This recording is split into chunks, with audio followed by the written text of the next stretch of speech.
तिथे मी मास्टर्स केलं फ्रान्समध्ये आणि मग मी PhD साठी फ्रान्समध्ये शोधायला सुरुवात. तेव्हा मला स्पेनमधून एक ऑफर आली. लॅब होती CMT मोटर्स म्हणून आणि तिथे मला ऍक्च्युली परत एकदा दुसरं मास्टर्स करावं लागलं. डिजिटल ट्विन म्हणजे काय? हा एकदम कॉन्ट्रोवर्शियल क्वेश्चन ऍक्च्युली. प्रत्येक मेकॅनिकल सिस्टीमचं एक मॉडेल बनवू शकतो थर्मोडायनामिक्स यूज करून. तुम्ही टेक्नॉलॉजीवर वर्क करताय इंजिनिअरिंग मध्ये किंवा डिजिटल ट्विन्स बनवण्यामध्ये AI काय हेल्प करतोय तुम्हाला? फक्त स्पीड आणि टॉर्क इंजिनचा जो डेटा असतो तो नॉर्मल चीफ इंजिनियर बघून सुद्धा सांगू शकत नाही की फॉल्ट कुठे आहे. तो कितीही एक्सपर्ट जरी असला ह्युमन आय तर नाही सांगू शकत. तेव्हा आपण मशीन्सची मदत ते बघू शकतं जे आपण नाही बघू शकतो. कधी कधी असं वाटतं का जर मी इंडियामध्ये राहिलो असतो तर काय केलं असतं? जर मी इंडियामध्येच राहिलो असतो तर आता टाटा मोटर्समध्ये रिजनल मॅनेजर किंवा DPT हेड वगैरे काहीतरी झालो असतं. नमस्कार, पुन्हा एकदा तुमचं स्वागत आहे द सोशल लेन्स पॉडकास्ट वरती. जसं तुम्हाला सगळ्यांना माहितीच आहे की आपला एव्हरी पॉडकास्ट हा काहीतरी डिफरंट टॉपिक घेऊन येतो आणि त्याच्यात आपण पूर्ण वेगळी फील्ड समजून घ्यायचा प्रयत्न करतो. याच गोष्टीला पुढे येऊन जाताना आपण आज एका खरंच नवीन फील्ड बद्दल जाणून घेणार आहे, ज्याबद्दल बऱ्याच साऱ्या लोकांना माहिती नाही असं मला 100% माहिती. कारण की ही फील्डच अशी आहे की ती जास्त एक्सप्लोर आपण करत नाही. ऍज अ स्टुडंट ही नाही, ऍज अ पॅरेंट्स ही नाही आणि ऍज अ टीचर ही नाही. सो त्या फील्ड बद्दल आपण जाणून घेणार आहे. त्यामध्ये कशा ऑपॉर्च्युनिटीज आहेत स्टुडंटसाठी त्यांच्या करिअर बनवण्यासाठी किंवा चांगले ऑपॉर्च्युनिटीज मिळवण्यासाठी. सो त्या कशा कशा आपल्याला भेटू शकतात आणि त्यासाठी काय पाथवेज आहेत हे सगळं आपण आज या पॉडकास्टमध्ये जाणून घेणार आहोत. सो आपल्या बरोबर आज चैतन्य सर जुडलेले आहेत द सोशल लेन्स वरती. सर, तुमचं स्वागत आहे सोशल लेन्स वरती. फर्स्ट ऑफ ऑल मला अगदी साध्या गोष्टी जाणून घ्यायच्या आहेत की पहिले सांगा की तुमची सुरुवात कशी झाली, म्हणजे तुमचं बालपण पूर्ण नाशिकमध्ये गेलं आहे. सो मला पहिले तुमच्याबद्दल जाणून घ्यायला आवडेल, देन आफ्टर आपण मग करिअर पाथ अँड ऑल ते सगळ्या गोष्टी डिस्कस करू. तुमचं बालपण नाशिकमध्ये कसं गेलं? बालपण माझं नाशिक ऍक्च्युली मी आहे जळगावचा, सो खानदेशातला आहे. पण मी लहानपणापासून म्हणजे अगदी बालवाडीपासून अभिनव बालिकास मंदिर इथे जवळची शाळा, त्यामध्ये माझं प्रायमरी स्कूलिंग झालं. त्यानंतर मराठा हायस्कूल त्याची शेजारी सेम संस्था मराठा हायस्कूलमध्ये, आणि त्यानंतर कॉलेज त्याच्या शेजारी KTHM कॉलेजमध्ये. त्यामुळे सगळं एकाच कॅम्पसमध्ये झालं सगळं. आणि मग त्यानंतर मग ऍक्च्युली मी इंजिनिअरिंग करण्यासाठी बाहेर पडलो. हा डिसिजन कसा होता? रेग्युलरली जसं फोर्सफुली पॅरेंट डिसिजन घेतात की तुला इंजिनिअरिंगच करायला लागेल, त्यामुळे तुम्ही इंजिनिअरिंग केली, ऑर तुमचा पर्सनल इंटरेस्ट होता? ऍक्च्युली माझा पर्सनल इंटरेस्ट होता आणि हे मी लोकांना जेव्हा सांगतो तेव्हा त्यांना वाटतं की ना, I don't believe you. But होता, माझा पर्सनल इंटरेस्ट होता इंजिनिअरिंग मध्ये प्लस फिजिक्स मध्ये. कारण माझे पप्पा फिजिक्सचे प्रोफेसर होते इथेच KTHM मध्ये त्यावेळेस.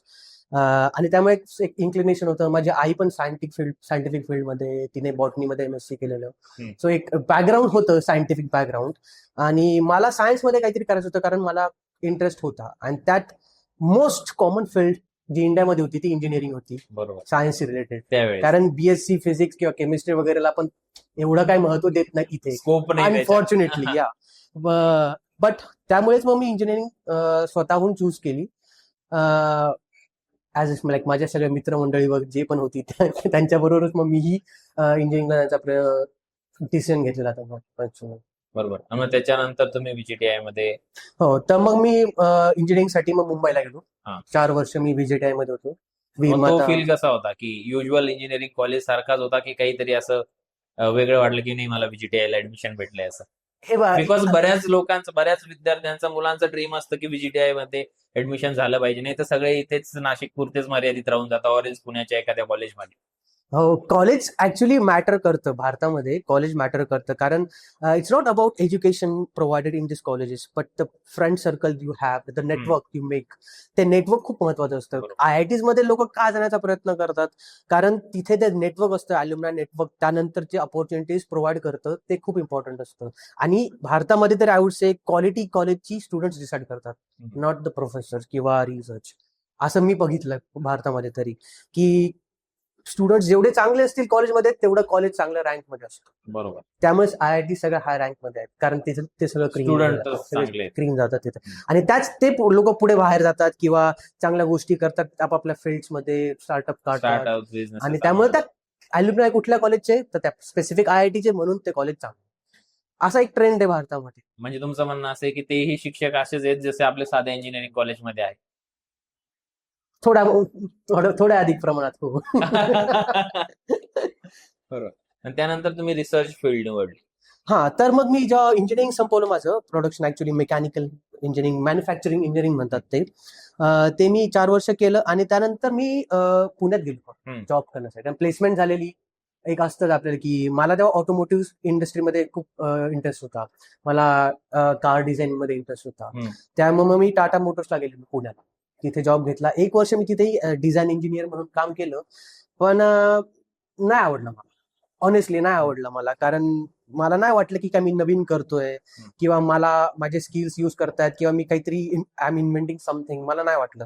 त्यामुळे मग मी ऍक्च्युली मनात माझ्या होतच इंजिनिअरिंग करताना की मला बाहेर जायचं, थोडंसं बाहेरची एज्युकेशन सिस्टीम सुद्धा मला अनुभवायची. Despite of Indian education system बद्दल मी असं ऍक्च्युली हार्श मत वगैरे नाही देणार आता सुरुवातीलाच, बट मला पर्सनली अनुभव घ्यायचा होता बाहेरच्या एज्युकेशन काय आहे काय आहे, कसं आहे आणि का ते एवढे लोक पुढे गेली. आणि ऑटोमोटिव्ह इंडस्ट्री तर ऑब्व्हियसली युरोपमध्ये फेमस आहे. India to direct Europe. India to direct Europe. मग मी तिथून पहिल्यांदा फ्रान्सला गेलो मास्टर्स करण्यासाठी, आणि ते मास्टर्स स्पेसिफिकली माझं होतं automotive engineering and sustainable mobility. So how we can make this industry or this new automotive sustainable. तिथे मी मास्टर्स केलं फ्रान्समध्ये, आणि ऍक्च्युली तिथे मला एक प्रोफेसर भेटला, पास्कल हिशा म्हणून. ही वॉज एक रिली गुड प्रोफेसर. आता ते रिटायर झालेत, पण त्यांनी मला मोटिवेट केलं की why don't you go into research. त्यांना माझं काम आवडतं. आणि मग मी पीएचडी साठी फ्रान्समध्ये शोधायला सुरुवात केली की मला पीएचडी करायची आहे. पण तेव्हा मला स्पेनमधून एक ऑफर आली. एक लॅब होती सीएमटी मोटर्स म्हणून, जी स्पेसिफिकली इंटरनल कंबशन इंजिन्सवर काम करते. It's very very popular lab in Europe, actually all over the world. तर ही सजेस्टेड मी की तू प्लीज तिथे जा. आणि मी फ्रान्समध्ये शोधत होतो, कारण मला फ्रान्समध्ये राहायचं होतं. मी तिथे राहिलो 2 वर्ष, लँग्वेज शिकली, लोकांशी मैत्री वगैरे वाढली, माझं चांगलं नेटवर्क तयार झालेलं तिथे. हा, पण नंतर मग ते बोलले की स्पेनला जा. मग ठीक आहे, चालेल. मग मी स्पेनला शिफ्ट झालो, आणि तिथे मला ऍक्च्युली परत एकदा दुसरं मास्टर्स करावं लागलं. मग ते स्पेसिफिकली इंटरनल कंबशन इंजिन्सवर होतं. आणि मग त्यानंतर पीएचडी मी त्याच्यावरच केली. तुम्हाला माहिती असेल, लाईक 2016 साली फोक्सवॅगन स्कॅन्डल झाले, राईट? की फोक्सवॅगन पकडली गेली की ते ECU मध्ये काहीतरी चेंजेस करत होते just to pass the homologation test, आणि ज्यामुळे सगळ्या कार्स ते पास करत होते, बेसिकली इंजिन्स पास करत होते कार्समध्ये जे यूज करत होते. आणि ऑनेस्टली सांगायचं तर सगळ्याच कंपन्या ते करत होत्या, पण पकडली फोक्सवॅगन. ओके, पण त्यानंतर मग तो रिसर्च खूप हॉट टॉपिक झाला, की जे डिझेल इंजिन्स होते, जे होमोलोगेशन जे रूल्स होते युरोपमध्ये, ते पास करू शकत नव्हते. त्यामुळे माझी पीएचडी ऍक्च्युली त्या टॉपिकवर होती की how I can improve the emissions from the diesel engines in real driving cycles. थोडंसं सांगायचं झालं तर स्कॅन्डल बद्दल, की नॉर्मली कार्स जेव्हा टेस्ट करतात, त्या टेस्ट बेंचवर टेस्ट करतात एका रूम मध्ये. त्या रूम मध्ये ठेवतात, आणि तुम्हाला खाली ड्रम ब्रेक असतो, आणि एक्झॉस्ट पाईपला ते एक एक्झॉस्ट अनालायझर अटॅच करतात. आणि मग एक पर्टिक्युलर सायकल असतं, तेव्हा ते NADC आणि WLTC सायकल यूज करायची, आणि गाडी ते पर्टिक्युलर सायकल फॉलो करणार. एक माणूस बसवणार, तो ते सायकल फॉलो करणार, आणि मग त्याच्यानंतर जेवढे इमिशन्स झाले, नॉक्स, CO2, NO, ते कॅल्क्युलेट करणार, आणि पूर्ण सायकलवर जितके PPM किंवा ग्रॅम्स ते इमिशन्स किंवा पोल्युटंट्स आले, त्यानुसार ते ठरवणार की we should pass this engine or not. ते काय थ्रेशोल्ड पेक्षा जास्त असतील तर ते पास नाही करत. आता कंपन्यांना माहिती आहे की कुठल्या ड्रायव्हिंग सायकलवर आपली गाडी जाणार आहे, ते फक्त त्याच सायकलवरती ऑप्टिमाइज करायची, आणि त्या पूर्ण इंजिन मॅपवर फक्त गाडी त्या तेवढ्याच रिजन मध्ये रिव्हॉल्व्ह करायची. कारण, आणि आपण जेव्हा ऍक्च्युली गाडी चालवतो रोडावर, तेव्हा ते सायकल फॉलो नाही करत आपण, आणि आपण तर फुल एक्सलेटर ताप, गिअर टाक, चालली गाडी. किती पिकअप आहे तुझ्या गाडीला, हायली एक्सलेट करायचा प्रयत्न करतो, तेव्हा गाडीचं इंजिन त्या झोन सोडून बाहेर सगळीकडे जातं. बरोबर. आणि त्या भागात खूप इमिशन्स इमिट होतात. बट जेव्हा टेस्टिंग होते तेव्हा तो सोडतच नाही. त्यामुळे त्या कंपन्या काय करत होत्या, फोक्सवॅगन स्पेसिफिकली, ECU मध्ये एक स्विच होतं, ती गाडी टेस्ट बेंचला लागली की ते स्विच ऑन करायचे, आणि त्यामुळे मग फक्त तो ECU असतो तो ऑप्टिमाइज कॅलिब्रेशन्स वापरून गाडीचे इमिशन्स कमी करतात. ते पॉसिबल. पण जेव्हा ऍक्च्युअल गाडी रस्त्यावर टेस्ट होते तेव्हा नाही होत. या गोष्टी नाही. पण तेव्हा टेस्ट बेंच नव्हते रस्त्यांवर गाड्या टेस्ट करण्यासाठी. जेव्हा त्या 2017-18 साली real driving cycles actually PMS particle measurement system काढली त्यांनी, जी तुम्ही गाडीवर इन्स्टॉल करून रोडावर ते measure टेस्ट करू करू शकता. शकता. तेव्हा सगळ्या गाड्या फेल व्हायला लागल्या.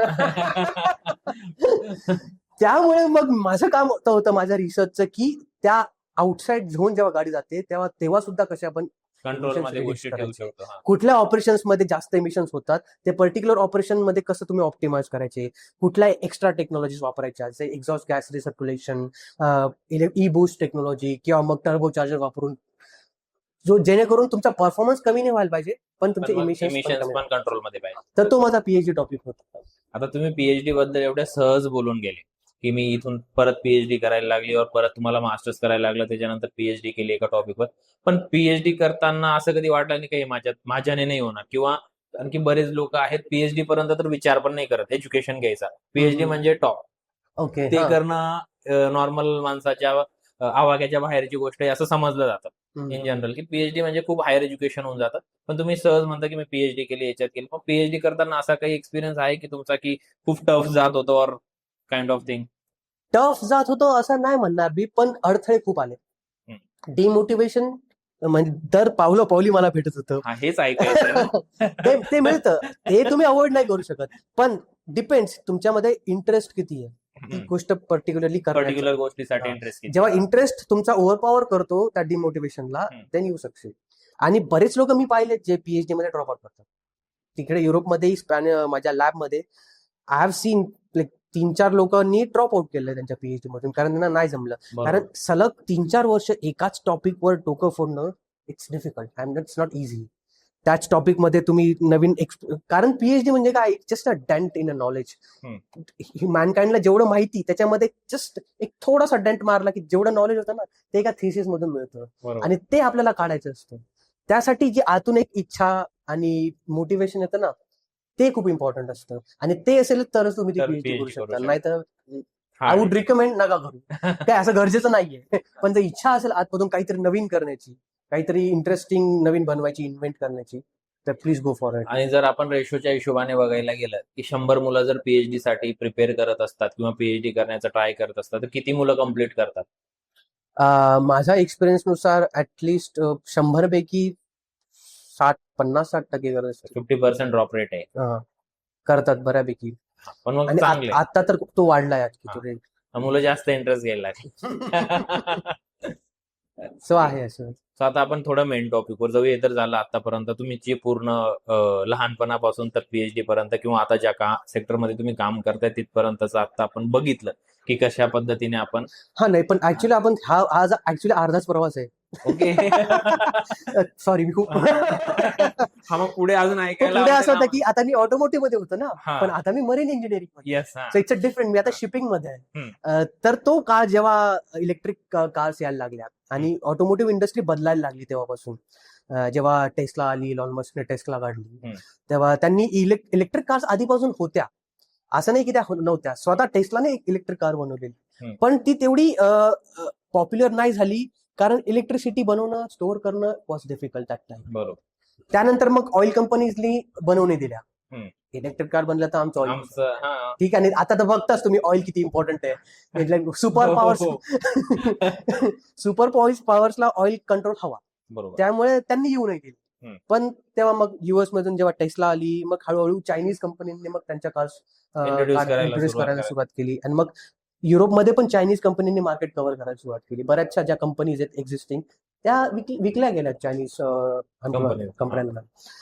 तर मग मला तेव्हा वाटायला लागलं की तिथे काय एवढी मजा नाही, म्हणजे माझा इंटरेस्ट कमी व्हायला लागला ऑटोमोटिव्ह इंडस्ट्रीमध्ये. काही इन्व्हेन्शनला किंवा रिसर्चला एवढा वाव नाही असं वाटायला लागलं. कमर्शियलायझेशन जास्त झालं होतं, म्हणून मला वाटलं होतं की आता मला चेंज करायचं आहे. आणि मला परत अकॅडमियाला जायचं होतं, कारण मी प्रत्येक डिग्री घेतल्यानंतर मी काही काळ जसं टाटामध्ये काम केलं बॅचलर्स नंतर पहिल्या मास्टर्स नंतर मी प्युजोमध्ये काही काम केलं, नंतर बार्सिलोना PhD कम्प्लीट केल्यानंतर मी बार्सिलोनामध्ये निसानसाठी 1.5 वर्ष काम केलं, निसान मोटर्ससाठी. मला कॉर्पोरेट लाईफ नाही आवडली बेसिकली, आणि मला अकॅडमिक लाईफ आवडत होती. युनिव्हर्सिटीमध्ये open culture, you are like expose to vast amount of knowledge, तिथे तुम्हाला कोणी सांगत नाही की हेच कर हेच कर, किंवा ह्याच दिवशी हेच आलंच पाहिजे असं कोणी नाही सांगत. टार्गेट्स नसतात. टार्गेट्स नसतात. तुम्ही फ्री असतात नॉलेज गेन करण्यासाठी आणि नवीन गोष्टी करण्यासाठी. त्यामुळे ते लाईफ मी प्रेफर करतो. म्हणून मला परत अकॅडमियाला जायचं होतं आणि फील्डही चेंज करायचं होतं. त्यामुळे जेव्हा मी शिफ्ट झालो युकेला, ग्लासगो मध्ये, स्कॉटलंड मध्ये, तिथे मी फील्ड चेंज केलं आणि मी पोस्टडॉक म्हणून मरीन इंजिनिअरिंग फील्ड मध्ये लागलो. इंजिन्स तेच, फक्त साईज आता मोठी. तेच कंबशन इंजिन्स, फक्त मोठ्या साईजचे. आणि त्याच्यानंतर मी आणखी बाकी गोष्टी पण एक्सप्लोर करायला लागलो मग मरीन इंजिनिअरिंग मध्ये. That was a transition for मी.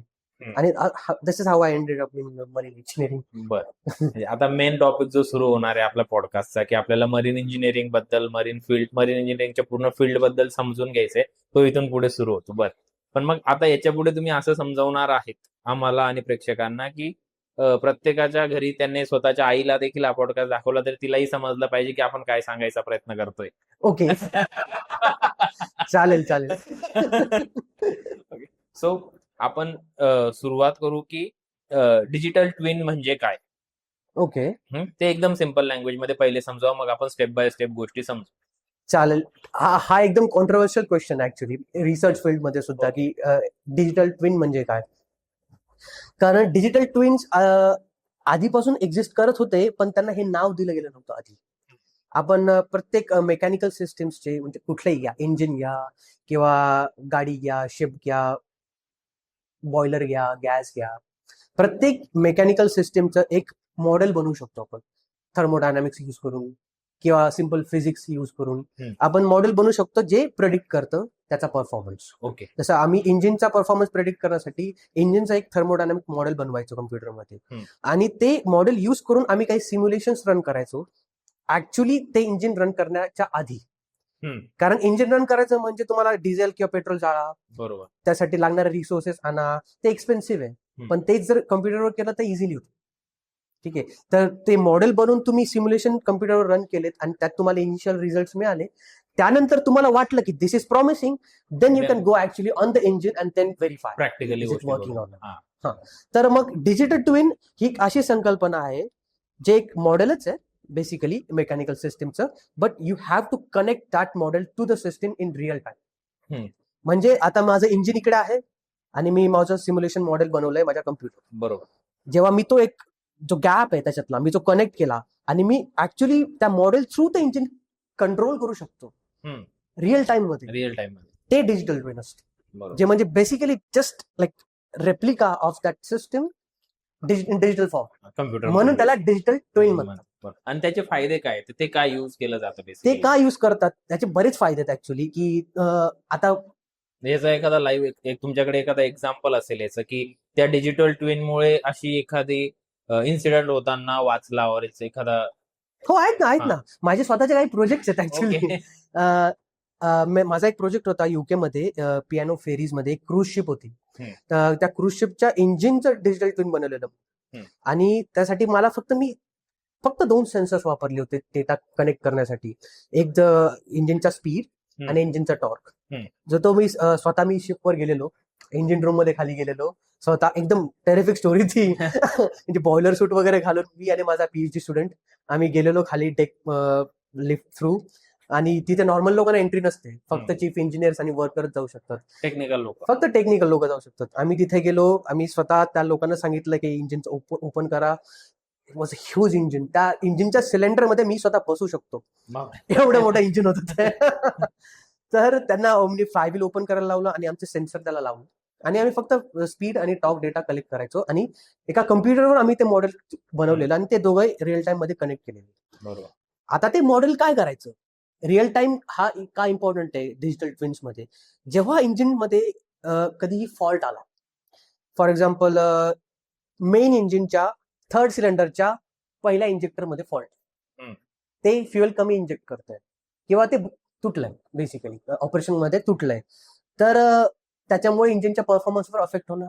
बरोबर, तुमचं फ्युएल कन्झम्पशन चेंज होणार, पॉवर कमी होणार, तुमच्या शिपचा स्पीड अफेक्ट होणार, कमी होणार. बरोबर, पण हे जेव्हा कळतं नॉर्मल चीफ इंजिनियरला, ऑन बोर्ड चीफ इंजिनियरला, तर त्याला ती शिप थांबावी लागते, ते इंजिन त्याला ओपन करावं लागतं की ते पण असं पण नाही की असं समुद्रात थांबवावं लागेल, तुम्हाला नियरेस्ट पोर्ट वर जावं लागतं, तिथे थांबावं लागतं, डॉक करावं लागतं, सगळ्या वर्कर्सला बाहेर काढावं लागतं, इंजिन ओपन करायचं आणि एक्झॅक्टली चेक करायचं एव्हरी पार्ट की कुठे फॉल्ट आहे. कुठे फॉल्ट आहे.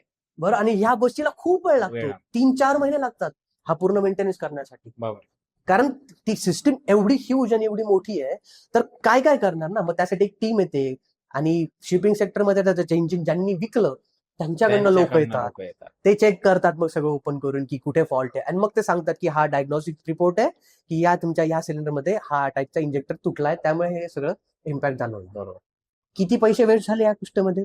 Ship for example was going from South Africa to China, यामध्ये ती मध्येच बंद पडली, त्यांना कोची एअरपोर्टला टॉक करावी लागली, बोलवावं लागलं त्यांना इथे, त्यांनी ओपन केलं आणि मग तो फॉल्ट शोधून काढला. 3-4 महिने गेले त्याच्यामध्ये. हा डिले झाला. समजा आता तुमचं ऑइल असतं तर डिलेमुळे पोहोचलं नसतं तिकडे ऑइल आणि प्लस वाढले असते. एक्झॅक्टली. आणि त्या शिपिंग कंपनीला पण तो मेंटेनन्स चार्जेस द्यावे लागले, पेअर करावे लागले असते, आणि ते कमी नसतात, म्हणजे ते खूप जास्त अमाऊंटमध्ये असतात, मिलियन्स मध्ये असतात ते. तर हे डिजिटल ट्विन जर आम्ही लावलं रिअल टाइम मध्ये, तर फक्त टॉर्क आणि स्पीड डेटा ते कलेक्ट करेल आणि तुम्हाला सांगेल इन रिअल टाइम की त्या थर्ड सिलेंडरच्या इंजेक्टरमध्ये फॉल्ट आहे. Just simple machine learning use करून, सिम्पल मशीन, असं पण नाही की एकदम कॉम्प्लिकेटेड मॉडेल, ते simple machine learning model use करून ते तुम्हाला रिअल टाइम मध्ये सांगेल की असा असा फॉल्ट आहे, आणि तो पण तो ऍक्च्युअल फॉल्ट होण्याआधी. बरोबर. जेणेकरून तुम्ही जाऊन ते मेंटेनन्स करू शकतात की तो इंजेक्टर चेंज करू शकतात ओशन मध्येच, तुम्हाला डॉक करायची गरज नाही, कारण तुम्हाला fault has been pin pointed.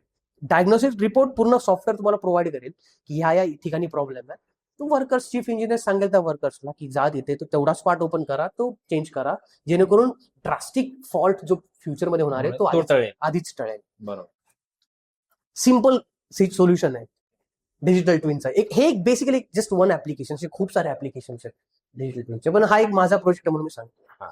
So majorly असं आहे की आपण गोष्टी पहिलेच प्रेडिक्ट करू शकतो इंजिन मध्ये होणाऱ्या, किंवा इंजिन डायरेक्ट आपण ट्विन करून ठेवतो, त्याच्यामुळे इंजिन मध्ये काय फॉल्ट आहे किंवा कसं इंजिन परफॉर्म करते ते आपल्याला दिसतं ऑन स्क्रीन आपल्याला दिसतं कुठे फॉल्ट आहे, काय किंवा कुठे फॉल्ट होणार आहे, किंवा ऑप्टिमाइज्ड पॉइंटवर ते रन होत नाहीये तर काही चेंजेस करून ते परत योग्य स्थितीवर आणायचं, हे सगळं ऑटोमॅटिकली ही होऊ शकतं. बरोबर. डिजिटल ट्विन यूज करून म्हणजे मेजरली खूप जास्त पैसा वाचू शकतो, टाइम वाचू शकतो, आणि एफर्ट्स वाचतात, शिपवरचे क्रू पण कमी करू शकतो.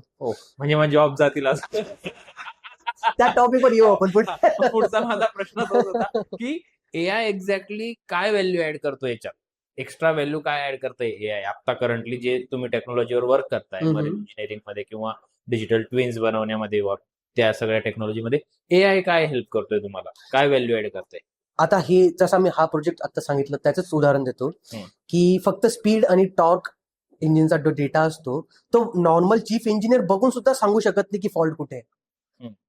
तो कितीही एक्सपर्ट जरी असला त्यालाही बाकीचे व्हेरिएबल्स कलेक्ट करावे लागतात की प्रेशर किती आहे, कूलनचं टेम्परेचर किती आहे, नंतर तुमचा टायमिंग बरोबर आहे की नाही कॅम्पशाफ्टचा, असे बरेच फॅक्टर्स असतात. ते सगळे तो डेटा कलेक्ट केल्यानंतर मग तो सांगू शकतो की मे बी कितीही एक्सपर्ट असला की इथे प्रॉब्लेम आहे. पण जस्ट स्पीड आणि टॉक डेटा बघून ह्युमन आय तर नाहीच सांगू शकत, तेव्हा आपण मशीन्सची मदत घेतो. त्यामुळे आता एआय म्हणजे basically it's simple machine learning model. मी पूर्ण असं एआय पण नाही बोलणार त्याला, एक सिम्पल मशीन लर्निंग मॉडेल ते बघू शकतं जे आपण नाही बघू शकत. आपण फक्त त्या ॲबिलिटीचा उपयोग करून घ्यायचा आहे.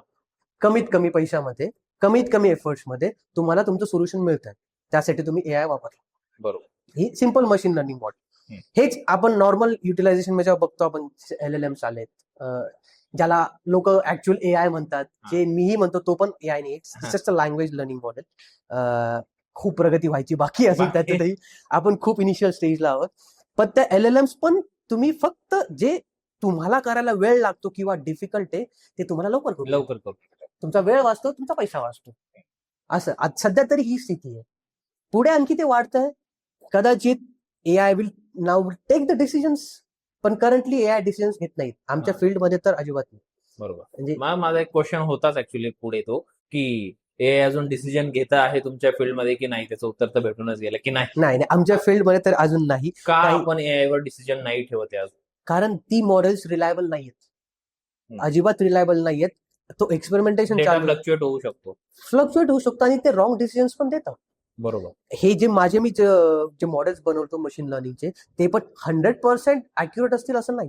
प्रोबॅबिलिटी सांगतात. हा, प्रोबॅबिलिटी सांगतात ते, पण त्याच्यावर आणखी आम्हाला एक्स्ट्रा सिक्युरिटी लेअर लावायला लागतात. जेव्हा प्रश्न जास्त पैशांचा असतो, शिप ही एक छोटा ऍसेट नाहीये, शिप खूप मोठी असते बरोबर. आणि त्याच्यावर जर चुकलं तर मोठा धोका होऊ शकतो, ऍक्सिडेंटही मोठा होऊ शकतो, त्यामुळे हानी होणारी खूप मोठी होऊ शकते. त्यामुळे आमच्या फील्डमध्ये तरी आम्ही डिसिजन तर दिलाच नाही. जोपर्यंत AI तेवढा ऍडव्हान्स किंवा डेव्हलप होत नाही तोपर्यंत तरी.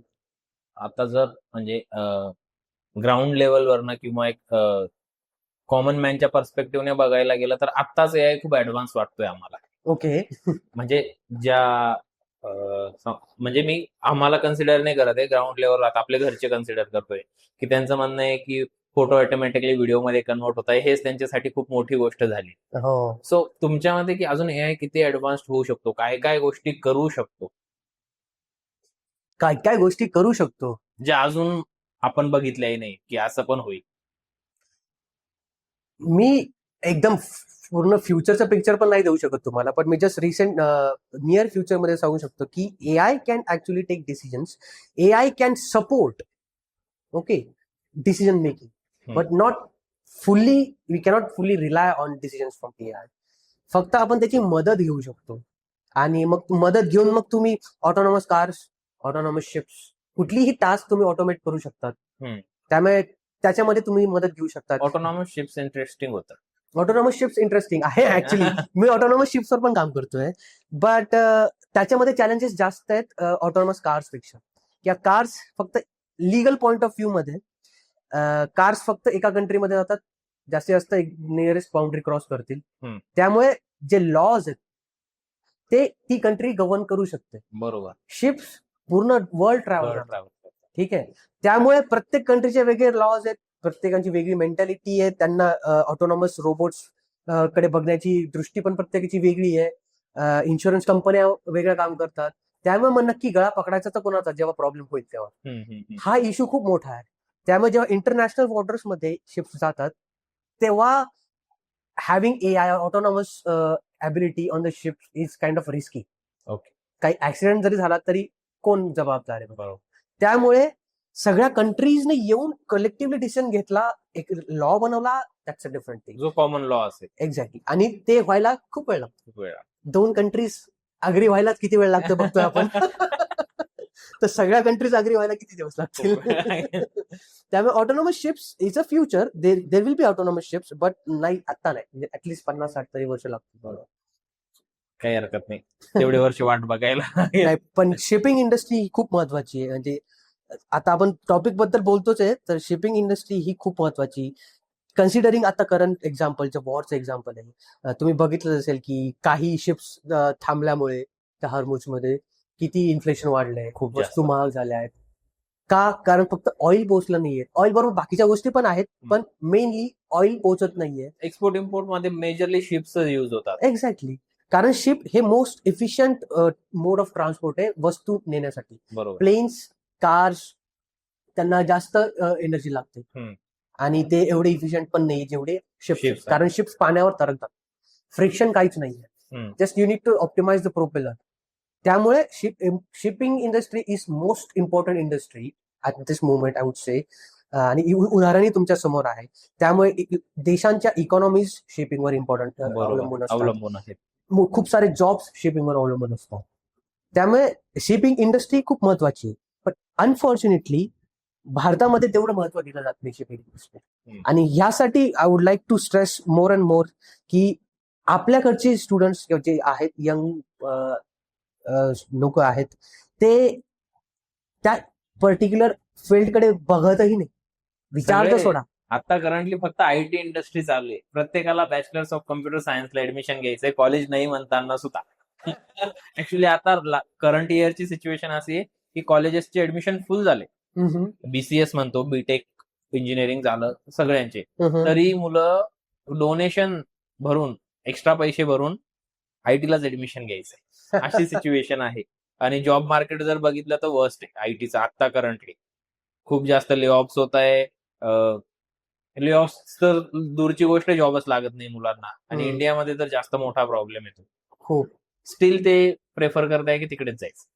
कारण ते प्रेफर हे करतात, हिस्ट्री कारणीभूत आहे त्यासाठी. हम्म. जेव्हा टेक्नॉलॉजिकल बूम होत होता सिलिकॉन व्हॅलीमध्ये, तेव्हा त्या लोकांना जे सॉफ्टवेअर कोडिंग करण्यासाठी लोक लागत होते, हम्म. आणि कमी पैशात कोडिंग करणारे लोक आपल्याकडे अवेलेबल होते. बरोबर. ठीक आहे. जरी आपल्याकडच्या लोकांना तो पैसा खूप वाटत असला तरी तो एक्सचेंज रेट मध्ये तो खूप कमी आहे. त्यांच्यासाठी खूप कमी असतो. त्यामुळे जर हे छोटे छोटे स्निपेट्स का कोड किंवा ऍप्स कोण बनवून देईल आपल्याला, तिथल्या लोकांना तर जास्त पगार द्यावा लागेल. हम्म. त्यामुळे ते सगळे हायर करत होते इंडिया आणि Indian. चायना. बरोबर. इकडे लेबर स्वस्त होता, चायनामध्ये मॅन्युफॅक्चरिंग स्वस्त आहे, इंडियामध्ये सॉफ्टवेअर स्वस्त, सर्व्हिसेस स्वस्त आहे. त्यामुळे आपल्याकडचा खूप सारा लोंढा तिकडे एम्प्लॉय होत होता. त्यामुळे लोकांना वाटत होतं की दिस इज द फ्युचर. आपण सॉफ्टवेअर इंजिनियर म्हणलो की आपल्याला खूप पगार आहे, आरामात जिंदगी आहे, लाईफ सेट आहे, काही प्रॉब्लेम नाही. पण आता ते सॅच्युरेट व्हायला लागले. आणि प्लस आता तुम्ही बोलताय एआय आलंय, आता हे छोटे छोटे जॉब्स तर एआय आरामात करू शकतो. Exactly right. ज्या गोष्टीसाठी जास्त वेळ लागणार होता तो कमी होऊ शकतो एआय युज करून. खूप जास्त कमी होऊ शकतो ऍक्च्युली. त्यामुळे लोकांचा ले ऑफ आला. बरोबर. कारण जे आहे एक्सपर्ट आहे, जे हाय लेवलला आहे, त्यांचा जॉब नाही जात आहे. कारण त्यांचा they are still in the phase of decision making in the company. Decision making अजून एआय नाही करते, त्यामुळे ते लागणार आहे. पण जे छोटे छोटे जॉब्स आहेत त्याला डिसिजन नाहीये, फक्त वर्करचे जॉब तुम्ही that's the word, keyword. Software workers त्यांना आता नाही लागत आहे, कारण ते बऱ्यापैकी बायपास करू शकतात. प्रॉम्प्टिंग वर स्विच झाले रादर दॅन कोडिंग आता. त्यामुळे ज्या लोकांना ह्याच फील्डमध्ये राहायचंय, they need to update themselves. त्यांना स्किल्स घ्यावे लागतील, एआय यूज करून कोडिंग त्यांना करायला पाहिजे, ह्या सगळ्या गोष्टी त्यांना करावं लागेल. पण तरीही जेवढा आपल्याकडे डेमोग्राफिक आहे, सगळ्यांना तर जॉब मिळणं अवघड आहे. बरोबर. सगळे कम्प्युटर इंजिनियर्स जाऊ शकत नाही तिकडे. पण तुम्हाला एक स्टोरी सांगतो की असं नाहीये की तुम्ही कम्प्युटर सायन्स केलं किंवा कम्प्युटर इंजिनिअरिंग केलं किंवा इलेक्ट्रॉनिक्सही केलं आहे आणि मग जॉब नाही येत आम्हाला, मग आम्ही आता करायचं का. तुम्ही बाकीच्या फील्ड्समध्येही जाऊ शकता. माझे जे पीएचडी स्टुडंट आहेत, 4 पीएचडी स्टुडंट, त्यातले 3 कम्प्युटर इंजिनियर. माझं डिपार्टमेंट तर मरीन इंजिनिअरिंग, आम्ही शिप्सवर काम करतो किंवा सबमरीन्सवर काम करतो. पण ते पीएचडी स्टुडंट जे आहेत त्यांचं बॅकग्राऊंड कम्प्युटर सायन्स आहे किंवा कम्प्युटर इंजिनिअरिंग आहे. का? कारण त्यांना कोडिंग येतं. बरोबर. ठीक आहे. एआय यूज करून पण कोडिंग येतं त्यांना. ठीक आहे. पण ते इम्प्लिमेंट ते कुठे करतायत? Normally marine engineering.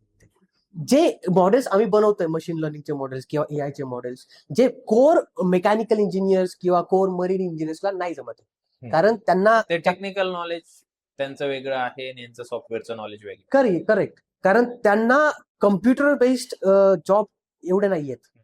त्यांना हार्डवेअरचं नॉलेज आहे, त्यांना थर्मोडायनमिक्स किंवा फिजिक्सचं नॉलेज आहे, बट त्यांना कम्प्युटर सायन्सचं नॉलेज नाही. पण आता तसं नाही राहिलंय पूर्वीसारखं की civil is evergreen, mechanical is evergreen. Now future is like everything is needs to be combine. Right. Computer science, mechanical, civil, electronics सगळ्यांना एकत्र येऊन मग काम करायची गरज आहे. कारण आता ह्या गोष्टी वेगळ्या वेगळ्या राहिल्या, त्या सगळ्या मिक्स होत आहेत. बरोबर. त्यामुळे जरी तुम्ही कम्प्युटर सायन्स मधले असाल किंवा इलेक्ट्रॉनिक्स मधले असाल किंवा कम्प्युटर इंजिनिअरिंग मधले असाल, you have a knowledge of computers, you have a knowledge of computational theories, you can implement that knowledge to make models in marine engineering. He field कोणीच बघत नाहीये भारतामध्ये, स्पेसिफिकली सांगतोय. आता ग्रीस सारख्या देशाचं एक्झाम्पल देतो मी तुम्हाला. तिथे जशी आपली IIT JEE सारखी एक्झाम होते, तिथेही होते. तिथेही इव्हॅल्युएट रँकिंग केल्या जातात आणि मग त्यानुसार ऍडमिशन्स मिळतात. तर पहिला कट ऑफ नेव्हल आर्किटेक्चर आणि मरीन इंजिनिअरिंग असतं तिथे. जसं आपल्याकडे computer science, computer engineering. IT आता डिप्लोमाचा कट ऑफ लागला असेल 95-96चा मेरिट आहे आयटी वाल्यांना, आणि मेकॅनिकल अँड सिव्हिल 85च्या आसपास. एक्झॅक्टली उलट झालं. हे जिथे मरीन इंजिनिअरिंग आणि नेव्हल आर्किटेक्चरला. का? कारण त्या देशाची वेगळी हिस्ट्री आहे, कारण ते शिपिंग मध्ये ते आधीच ऍडव्हान्स होते आणि त्या देशात बरेच सारी बेट आहेत. तर ट्रॅव्हलिंग साठी त्यांना मोड हा शिप युज करावाच लागतो, रोड्स नाही आहेत एवढी. ऍक्च्युली मला आठवत नाही किती बेट आहेत, पण खूप, म्हणजे तो देशच बेटांनी बनलेला. तर मग त्यांना शिप्स युज करावे लागतात. त्यामुळे त्यांना त्या फील्डमध्ये जॉब्स निर्माण करणं किंवा इन्व्हेस्ट करणं तेवढं गरजेचं आहे. इकॉनॉमी त्यांची डिपेंडंट आहे त्या फील्डमध्ये. त्यामुळे तिकडे लोक, जे इंजिनियर्स त्या फील्डकडे जातात, आपल्याकडे नाही जात. पण आपल्याकडच्या लोकांनी, माझा अशी म्हणजे विनंती आहे ऍक्च्युली यंगस्टर्सला, की त्यांनी या फील्डचा पण विचार करावा. आपल्याकडे बघायला गेलं, स्टुडंट्सला विचारायला की मरीन इंजिनिअरिंग बद्दल तुझी काय कल्पना आहे, किंवा नेव्हल आर्किटेक्चर बद्दल तुझं काय मत आहे?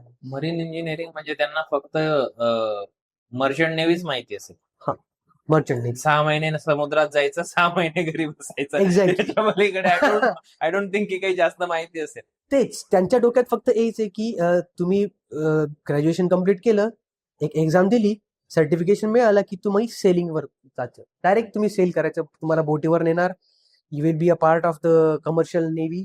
देन वस्तू एका ठिकाणाहून दुसऱ्या ठिकाणी, ह्या कंट्रीहून त्या कंट्रीमध्ये तुम्हाला न्यावं लागतील. 6-6, 7-7, 8-8 महिने तुम्हाला बोटीवर राहावं लागेल. फॅमिलीशी कॉन्टॅक्ट नसेल. पैसे मिळतात, पैसे खूप मिळतात, ठीक आहे, कारण तुम्हाला खर्चच नाही पहिली गोष्ट. त्यामुळे तुम्ही बोटीवर असतात, सगळं काही फ्री असतं तुम्हाला, एक्सपेंडिचर काहीच नसतं तुम्हाला. फक्त जिथे तुम्ही उतरतात तेवढं, तिथे काही शॉपिंग वगैरे करतात तेवढंच. त्यामुळे पैसे खूप असतात आणि पैसेही खूप फील्ड आहे त्या फील्डमध्ये, कारण ही रिस्क असते ना. बरोबर. तुम्ही जर माणसांना 8-8, 9-9 महिने ऑप्शन मध्ये घेऊन जाताय, you are taking the risk. त्या रिस्कला ते पे करतात, त्यामुळे पैसा खूप आहे. पण हे एवढंच नाही. मी बोलेल फक्त काहीतरी 15-20% पार्ट समजून घ्या, वरवरचा पार्ट जो दिसतोय. बट डीप मध्ये ऍक्च्युली त्या मशिनरीज बनवणं, नंतर त्यांच्यासाठी जे लॉज बनवणं, पॉलिसीज बनवणं, आणि आता बोलतोय आपण ऑटोनॉमस शिप्स बद्दल बोलतोय, त्यानंतर त्यासाठी नवीन सिस्टीम्स बनवायला लागतील ज्या ऑटोमेटेड असतील. ह्या सगळ्या गोष्टी कोण बनवतं? त्यासाठी लागणारे इंजिनियर्स कुठून येतात? ते थोडी सेलिंग करतात, त्यासाठी पण इंजिनियर्स लागतात. तर ज्या कंपनीचे शिपयार्ड्स आहेत, शिपयार्ड्स मध्ये थोडी तुम्हाला समुद्रात जावं लागतं, ते शोरवरच आहेत ना. आणि आता भारतामध्ये तरी किती सारे शिपयार्ड्स ओपन होत आहेत. हे अदानी, नंतर अंबानी, त्यांना स्वतःचा बिझनेस वाढवण्यासाठी, एक्सपोर्ट करण्यासाठी त्याचा स्वतःचे शिप्स आहेत त्यांच्या. बरोबर. ते स्वतःचे पोर्ट्स बनवतात आता. त्यामुळे फ्युचरमध्ये ह्या फील्डमध्ये खूप स्कोप आहे, खूप सारे जॉब्स क्रिएट करतायत. इव्हन एज्युकेशनल पॉईंट ऑफ व्ह्यूने IIT मध्ये आम्ही पण इन्व्हॉल्ड आहे अशा काही प्रोजेक्ट्समध्ये, जे फ्युचरमध्ये IIT मुंबई घ्या, IIT मद्रास घ्या, IIT खरगपूर, ते नवीन कोर्सेस बनवत आहेत रिलेटेड टू दिस फील्ड. कारण आता या फील्डला स्कोप आहे आणि गव्हर्नमेंटही इन्व्हेस्ट करते. लोकल महाराष्ट्र स्टेट गव्हर्नमेंट घ्या किंवा आपली सेंट्रल गव्हर्नमेंट घ्या, तेही याच्यामध्ये इन्व्हेस्ट करतात. त्यामुळे फ्युचरमध्ये या फील्डला स्कोप आहे. पण मग असं नको पडायला की स्कोप आहे आणि फक्त तीच लोक जातात ज्यांचे आई वडील सांगतात की तू तिथे जा. कारण हा आपला ट्रेंड आहे भारतामध्ये की वडिलांनी सांगितलं की ऐका, माझ्या काकांनी सांगितलं की मला इथे जायचंय म्हणून मी तिथे चाललोय, त्यांनी फोर्स केला म्हणून. स्वतःला काहीच कल्पना नाही. तर it's relief nice thing that तुम्ही हे पॉडकास्ट करतायत. याच्या थ्रू लोकांना कळेल आणि ऍटलिस्ट ती स्टुडंट्स विचार तरी करतील. बरोबर. माझा पहिला म्हणजे मी तो पहिलीच प्रश्न विचारला होता की तुम्ही इंजिनिअरिंग करायचं डिसिजन घेतलं, तो फोर्सफुली होता घरच्यांनी सांगितल्यामुळे की माझा पर्सनली नव्हता. सो ते तर इथे बघायला मिळतं की डिसिजन मोस्टली फोर्सफुलीच असतात. आता करंटली रुरल एरिया जो आहे महाराष्ट्राचा म्हणा किंवा इंडियाचा म्हणा, तिकडे तरी फोर्सफुल डिसिजन असतात. काकाचा मुलगा हे करतोय तर तूही हेच करायला पाहिजे, त्याला जॉब लागली, किंवा मामाचा मुलगा हे करतोय. पण मग थोडं अर्बन एरियामध्ये आलं, सिटीज मध्ये आलं, तर मग ते तिथे थोडंसं मुलं पर्सनल डिसिजन्स घेतात की त्यांना तेवढं एक्सपोजर असतो सिटीमध्ये की ते बघतात, वेगवेगळ्या गोष्टी बघतात, त्यांचे फ्रेंड सर्कल तेवढं मोठं असतं, नेटवर्क चांगलं असतं आणि अपॉर्च्युनिटीज जास्त भेटतात. हे जे गावाखेड्याकडचे मुलं असतात, जे चांगले हुशार असतात, नो डाऊट की 10वी पर्यंत चांगलं करतात, ते 11वी-12वी चांगले करतात, मग जेव्हा मेन डिसिजन मेकिंगची गोष्ट येते तेव्हा ते स्वतः कधीच नाही घेत. डिपेंडंट डिसिजन असतात. मग मेजरली आता तर तेच आहे, ट्रेंडला फॉलो करतात. आता जो ट्रेंड चालू IITचा, आता बिकॉज आम्ही थोडं एज्युकेशनल इंडस्ट्रीमध्येही काम करतो, एडटेक मध्ये, तर मग आम्ही कम्प्युटर सायन्स रिलेटेड गोष्टी प्रोव्हाइड करतो. त्याच्यात हे बघायला मिळतं की कोणीही घरून पॅरेंट्स येतात डायरेक्ट, मुलगा एकटा कधीच येत नाही. जर तो गावाकडून आलेला असला तर इन्क्वायरीसाठी पॅरेंट्स, त्याचे आई वडील, जवळचा कोणीतरी दादा किंवा आजी, व्हॉट एव्हर जे सांगू शकतात त्याला, सगळेजण येतात. तो एक मुलगा बसलेला राहतो, पूर्ण कॅबिन भरलेली राहते, एका मुलाची इन्क्वायरी चालू राहते. तो लिटरली एकही क्वेश्चन विचारत नाही, क्वेश्चन आजूबाजूचे विचारतात, शिकायचं त्याला असतं. सो अशी सिच्युएशन आहे आणि असंच फॉलो करत आहे. ते मुलांना ऍक्च्युली समजायला पाहिजे की त्यांचा इंटरेस्ट कुठे आहे हे त्यांनी पहिले फिगर आउट केलं पाहिजे आणि त्यानंतर डिसिजन घेतलं पाहिजे. आणि हे इंडियामध्ये सगळ्यात इम्पॉर्टंट गोष्ट. आता तुम्ही एक जॉब केली, त्याच्यानंतर दुसरं एज्युकेशन घेतलं, त्याच्यानंतर दुसरी जॉब केली, परत एज्युकेशन बदललं, बिकॉज तुमचा इंटरेस्ट बदलत गेला. इंडियामध्ये ते मोठं फिअर आहे की एकदा एक शिक्षण झालं, स्टिक टू दिस जॉब आणि मरेपर्यंत तीच जॉब करा. हे बघायला कॉमन आहे. आतापर्यंत असंच बघत आलोय. घाबरता की नाही, एकदा इंजिनिअरिंग झाली तो दॅट्स इट, इंजिनिअरिंग जॉब संपला विषय, तिथेच आयुष्य खपवायचं. हा ट्रेंड फॉलो होतो आणि हा पहिलेपासून आहे. बट मुलांनी समजलं पाहिजे, त्यांनी चेंज केलं पाहिजे की नाही जमत आहे, सोडा, दुसरं काहीतरी करा. एक्झॅक्टली. आणि एक दोन वर्षाचा क्रॅश कोर्स किंवा एक मास्टरची डिग्री असते, जास्त काही वेळ द्यायलाही नाही लागत. तेवढा वेळ तर जॉब लागत नाही, अनएम्प्लॉयमेंट मध्ये घरी बसता, पण मग दुसरं काही ट्राय नाही करत. नाही, हे चुकीचं आहे ऍक्च्युअली, असं नाही करायला पाहिजे. बिईंग लाईक मी पण त्याच फील्ड त्याच्यात मी भारतातलाच आहे आणि मी सुद्धा या सगळ्या फेजेस मधून गेलेलो आहे. त्यामुळे माझ्यासाठी पण हा डिसिजन थोडासा होता, रिस्की होता की मी फील्ड चेंज करायचं म्हणतोय, पण मी घेतला. म्हणजे मग ते जेव्हा हा जो एक्सपिरियन्स होता, सॉरी तुम्हाला अडवतोय, पण हा जेव्हा डिसिजन तुम्ही घरी सांगितला, पॅरेंटची रिएक्शन काय होती त्याच्यात? पॅरेंट्सची रिएक्शन होती की तुला जर एक असतं, तुम्ही लहान असतात तोपर्यंत पॅरेंट्स तुम्हाला सांगतात, कंट्रोल करतात, पण जेव्हा तुम्ही ग्रॅज्युएट होऊन जातात, तुम्ही म्हणजे 20 वर्षाच्या किंवा 22 वर्षाच्या किंवा पुढे जातात, तेव्हा पॅरेंट्सचं तुम्ही एवढा ऐकत नाही. बरोबर ना? म्हणजे पॅरेंट्स पण तुम्हाला एवढं बोलत नाही, त्यांनाही कळतं की आता तो मोठा झालाय. अशा वेळेस तुम्ही फ्री असतात रिस्क घेण्यासाठी. तर मी तुम्हाला सांगितलं, तुम्ही रिस्क घ्या. आणि पॅरेंट्स नाही जरी म्हटले तरी त्यांना तुम्ही समजावून सांगू शकतात, जे तुम्ही 18 वर्षाचे असताना समजून शकत होते ते नाही करू शकत, पण तुम्ही आता करू शकता. तुमचं वय वाढलंय, त्यामुळे तुम्ही स्वतः इंडिपेंडेंट बनला, तर तुम्ही रिस्क घेऊ शकतात. आणि बघा, म्हणजे तुमच्या समोर आहे, जर तुमच्या फील्डमध्ये जॉब्स नाहीयेत किंवा तुमच्या फील्डमध्ये तुम्हाला इंटरेस्ट नाहीये, त्या दोन्ही गोष्टी तुम्हाला मोटिवेट करायला हवं ना, की ठीक आहे मग मी तिसरं फील्ड ट्राय करतो, बरोबर, मे बी तिथे मला काहीतरी लागलं, चांगलं भेटेल किंवा मला इंटरेस्ट मिळेल, किंवा मग बघा की ज्या फील्डमध्ये जॉब्स आहेत तिथे मे बी मी जाऊ शकतो की नाही. मला वाटलं, मी कसा विचार केला की मी इंजिन्सवर काम करतो, माझी पीएचडी इंजिन्सवर आहे, पण मला ऑटोमोटिव्ह मध्ये राहायचं, पण मग शिपिंग मध्ये पण इंजिन्स यूज होतात, तर that's like a port for me. तर त्या डोअर मधून मी तिकडे एंटर करू शकतो, आणि मी तसंच एंटर केलं. मी इंजिन्स त्या मॉडेल बद्दल बोलायला सुरुवात केली. नंतर मी मशीन लर्निंग, मी actually Python coding, machine learning हे सगळं मी स्वतःच शिकलो, स्वतः. कोणी मी शिकवायलाही नाही आला मला. पण मला होती इच्छा की मला हे चेंज करायचंय, मला नाही राहायचं याच्यामध्ये. तर तुम्ही स्वतःहून इंटरेस्ट घेऊन जेव्हा ते शिकतात आणि मग प्रेझेंट करतात, मिळालं मला जॉब ना, झालं माझं ट्रान्झिशन. आणि त्यानंतर मी दररोज नवीन गोष्टी शिकत असतो. म्हणजे अजून पण मी थांबलो नाहीये. रिसर्च मध्ये आम्हाला प्रत्येक वेळेस अपडेट राहावंच लागतं, नवीन गोष्टी शिकाव्याच लागतात, रोज पेपर्स वाचावेच लागतात. त्यामुळे ते तर आहे, पण त्याची तुमच्या इंटरेस्टवर डिपेंड आहे, तुम्हाला रिसर्च मध्ये आहे की नाही, पण अपडेट राहावं लागतं. जरी तुमच्या फील्डमध्ये तुम्हाला तो जॉब मिळत नसेल, तुम्ही ते स्किल्स युज करून दुसऱ्या फील्डला सिमिलर फील्ड काहीतरी निवडली पाहिजे. चल ठीक आहे, आता गावातला एखादा मुलगा आहे, त्याने कम्प्युटर इंजिनिअरिंग केलं किंवा आयटी मध्ये होता, तो 4 वर्ष केला, त्याला जॉब नाही मिळत आहे, तो परत गावाकडे जाऊन त्याच्या शेतीमधली जी उपकरणं आहे त्याच्यामध्ये तो कम्प्युटर इंजिनिअरिंगचे स्किल्स युज करून गोष्टी ऑटोमेट करू शकतो. बरोबर, स्वतःचा स्टार्टअप करू शकतो. शेती करा यार, म्हणजे आपल्या भारतामध्ये ते एक सर्वात मोठं उत्पन्नाचं साधन आहे. You can support that.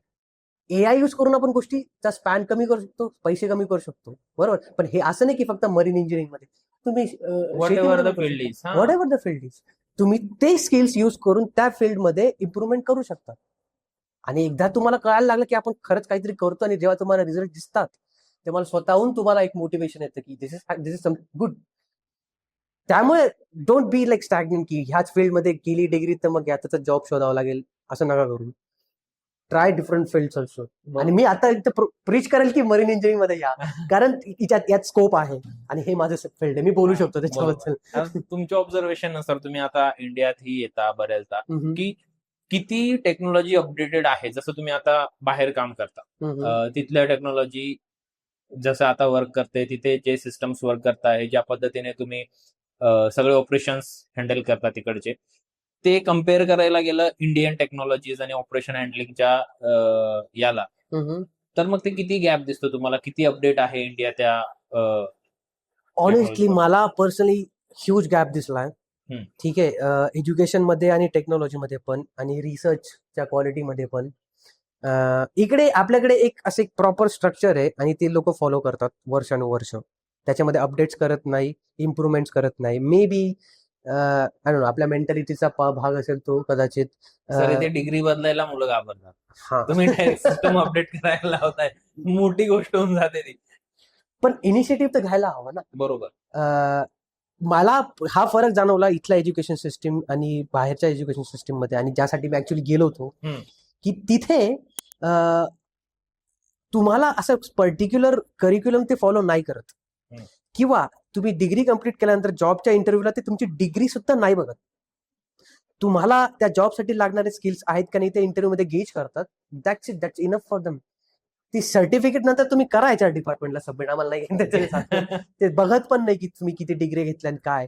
हा जॉब आहे, तुला किती नॉलेज आहे ते मॅच झालं की दिस इज इनफ फॉर. बरोबर, ठीक आहे. आणि तेवढंच असायला पण हवं, बाकीच्या गोष्टी कशाला विचारतात.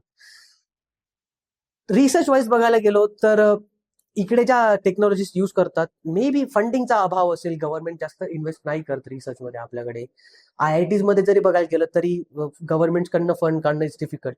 मी इंडियामध्ये त्याचसाठी येतो, एक तर अवेअरनेस वाढवण्यासाठी या फील्डच्या मुलांमध्ये. IITs मध्ये जातो, तिथे काही लेक्चर्स प्रोव्हाइड करतो त्यांना, की ऍटलिस्ट ते लोक तरी विचार करतील. आणि we can actually start some collaborative projects, जे तिथल्या युनिव्हर्सिटीज आणि IITs मध्ये आम्ही मिळून काहीतरी रिसर्च करू. आणि मग फंडिंग मग रिस्पेक्टिव्ह इंडियन गव्हर्नमेंट किंवा UK गव्हर्नमेंट किंवा युरोपियन फंडिंग मिळाली, किंवा आम्ही त्याच्यावर रिसर्चर्स हायर करतो. So it's just a way I am trying to connect India through this field with outside world. ते मी माझ्यातर्फे मदत करतोय, म्हणजे इट्स जस्ट माय इनिशिएटिव्ह. आणि त्याच्यामुळे जर एज्युकेशन सिस्टीम मध्ये फरक पडेल, म्हणजे आय डोंट नो किती फरक पडेल, बट ऍटलिस्ट मुलांच्या करिअर ओरिएंटेड डिसिजन मेकिंग मध्ये जर इम्प्रुव्हमेंट जाणवली, किंवा जास्तीत जास्त लोक इतर फील्डमध्ये जायला लागली, तर ती माझं सक्सेस मी मानू. असं म्हणायला हरकत नाही, तुम्ही इंजिन ट्रेन करता येते. बोलू शकता तुम्ही. सो त्या गोष्टी ऑब्झर्व करून आपण बेटर तर करू शकतो. म्हणजे तिकडून इकडे इम्प्लिमेंट करणं, किंवा इथले गॅप्स फाइंड आउट करून, बिकॉज तिकडचा जो एक्सपिरियन्स आहे तो इथे जेव्हा अप्लाय करू आपण, तर लवकर गोष्टी फाइंड आउट होतील की कुठे आपण लॅक करतो आहे, काय गोष्टी इम्प्रूव्ह करायची गरज आहे, आणि मग ते होऊ शकतं जे तुम्ही आता करायचं, जे मी आता करतोय. सो जर महाराष्ट्र मधला एखादा स्टुडंट, आता एखादा म्हणजे बरेच सारे स्टुडंट्स आपल्याला फॉलो करतात, तर ते जर हा पॉडकास्ट बघत असतील तर त्याने ह्या फील्डला सिरियसली का कन्सिडर करावं, थोडंसं याच्याबद्दल अजून, म्हणजे मग ते थोडं जागरूक तरी होतील की नाही, IT सोडून दुसऱ्या काहीतरी गोष्टी आहेत करण्याजोग्या. सिरियसली का कन्सिडर करावं? पहिला गोष्ट, मोटिवेशन. पैसा खूप आहे. तुम्हाला सॅलरीज खूप जास्त मिळतील. ठीक आहे, जर तुम्ही शिपिंग कंपनीज मध्ये काम करत असाल किंवा शिपयार्ड्स मध्ये काम करत असाल तर पैसा आहे खूप. IT इंजिनियर्स पेक्षा जास्त पैसा आहे? नाही, पण कम्पॅरेटिव्हली म्हणजे डिपेंड करतं ऍक्च्युली. घरी बसण्यापेक्षा जास्तच आहे. कारण तुम्ही नॉर्मली कम्पेअर करताना तसं बोला की जे IT इंजिनियर्स US मध्ये जॉब करतात ते डॉलर्स मध्ये कमवतात. बरोबर. ते कम्पेअर करायला गेले की तो ऑब्व्हियसली ते जास्तच असते. बरोबर. पण तोच IT इंजिनियर जर इंडियामध्ये काम करतोय तर त्याचा कमी असतो. तर त्यामुळे मी तसा तो नाही, इंडियन IT इंडस्ट्री तर त्याच्यापेक्षा जास्त आहे, 100% जास्त आहे. So this is good. आणि दुसरी गोष्ट, इट्स अ चॅलेंजिंग फील्ड, आणि तुम्ही बघताय की ह्या फील्डचा इम्पॅक्ट किती आहे. येस, तो आता करंटली तुम्ही अनुभवताच आहे की ह्या फील्डचा तुमच्या रोज दैनंदिन जीवनातल्या वस्तू महागल्यात का? कारण शिप्स पोहोचत नाहीयेत. 2000चा गॅस 5000ला झालाय, खूप जास्तच महाग झालाय, कारण शिप्स पोहोचत नाहीयेत. ट्रम्प साहेबांनी अडवून ठेवल्यात त्या शिप्स. तर शिपिंग ही खूप इम्पॉर्टंट गोष्ट आहे इकॉनॉमीसाठी. आणि जर भारताला आपली इकॉनॉमी इम्प्रूव्ह करायची असेल तर त्यांना ह्या इंडस्ट्रीमध्ये इन्व्हेस्ट करावं लागेल. आपली गव्हर्नमेंट ब्ल्यू इकॉनॉमी मध्ये, मी जेव्हा गव्हर्नमेंट प्रोफेशनलशी बोलतो तेव्हा they are trying to create a blue economy since last 5 years. ते अजून इम्प्लिमेंट झाली नाहीये, बट होईल कधीतरी नियर फ्युचर मध्ये, की ब्ल्यू इकॉनॉमी आली की they will start investing more money in Indian oceans and shipping industry. तर मी जेव्हा बोलतो तर it's not just about ships, submarines किंवा अंडर वॉटर व्हेकल्स किंवा अंडर वॉटर एक्सप्लोरेशन्स, ह्या सगळ्यामध्ये ती गव्हर्नमेंट इन्व्हेस्ट करणार आहे.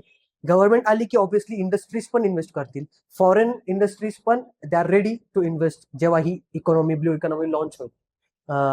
हे याला ऍटलिस्ट 2-3 वर्ष तरी लागतील, त्यामुळे लगेच तुम्हाला रिझल्ट नाही दिसतील, पण इन्व्हेस्ट करणार आहेत ते. सो फील्ड इम्पॉर्टंट आहे आणि काहीतरी हटके आहे. बरोबर. इट्स नॉट लाईक रेग्युलर की तुम्ही तोच रटाळपणा रोज करायचा नाही. तुम्हाला यु नो राईट, आपण भारत किंवा भारत सोडा, even all the countries on the earth, they know more about space than our oceans. बरोबर.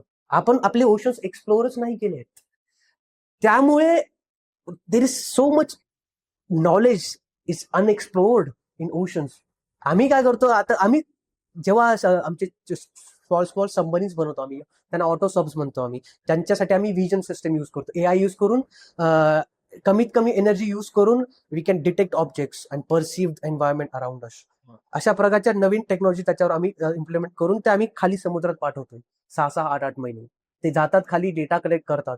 मग ते सी ॲनिमल्स असतील, ऑर्गॅनिझम्स असतील, किंवा काही प्रिशियस मेटल्स असतील, नंतर जो करंट असतो, कार्बन पंप असतो, किंवा नॅचरल इव्हेंट असतात ओशन्स मध्ये, जसे हीट वेव्ह आली किंवा एलिना आली, तर हे सगळे प्रेडिक्ट करू शकतात.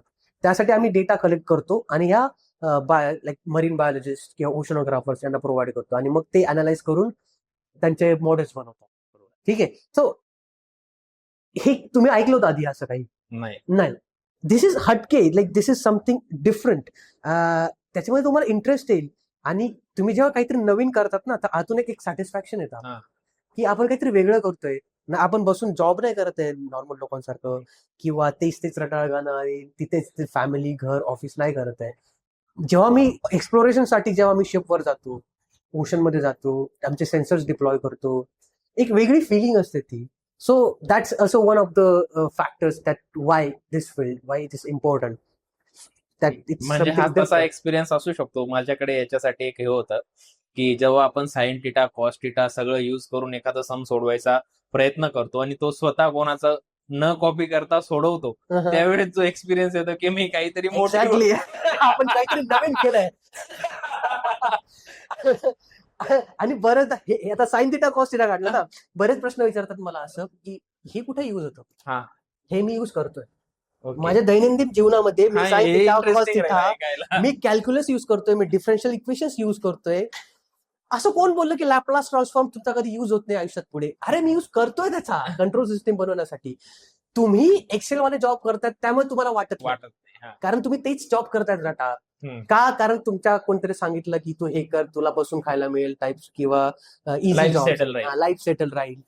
बट लाइफ सेटल कितना बोरिंग है यार. सेटल लाइफ नहीं हाँ, सेटल लाइफ नहीं चाहिए. अब लाइक साइकिल हिस्ट्री रिपीट होगा, अभी कुछ तो इंटरेस्टिंग करना है. तो out of the desk job low, या फिर रिसर्च फील्ड में जाओ.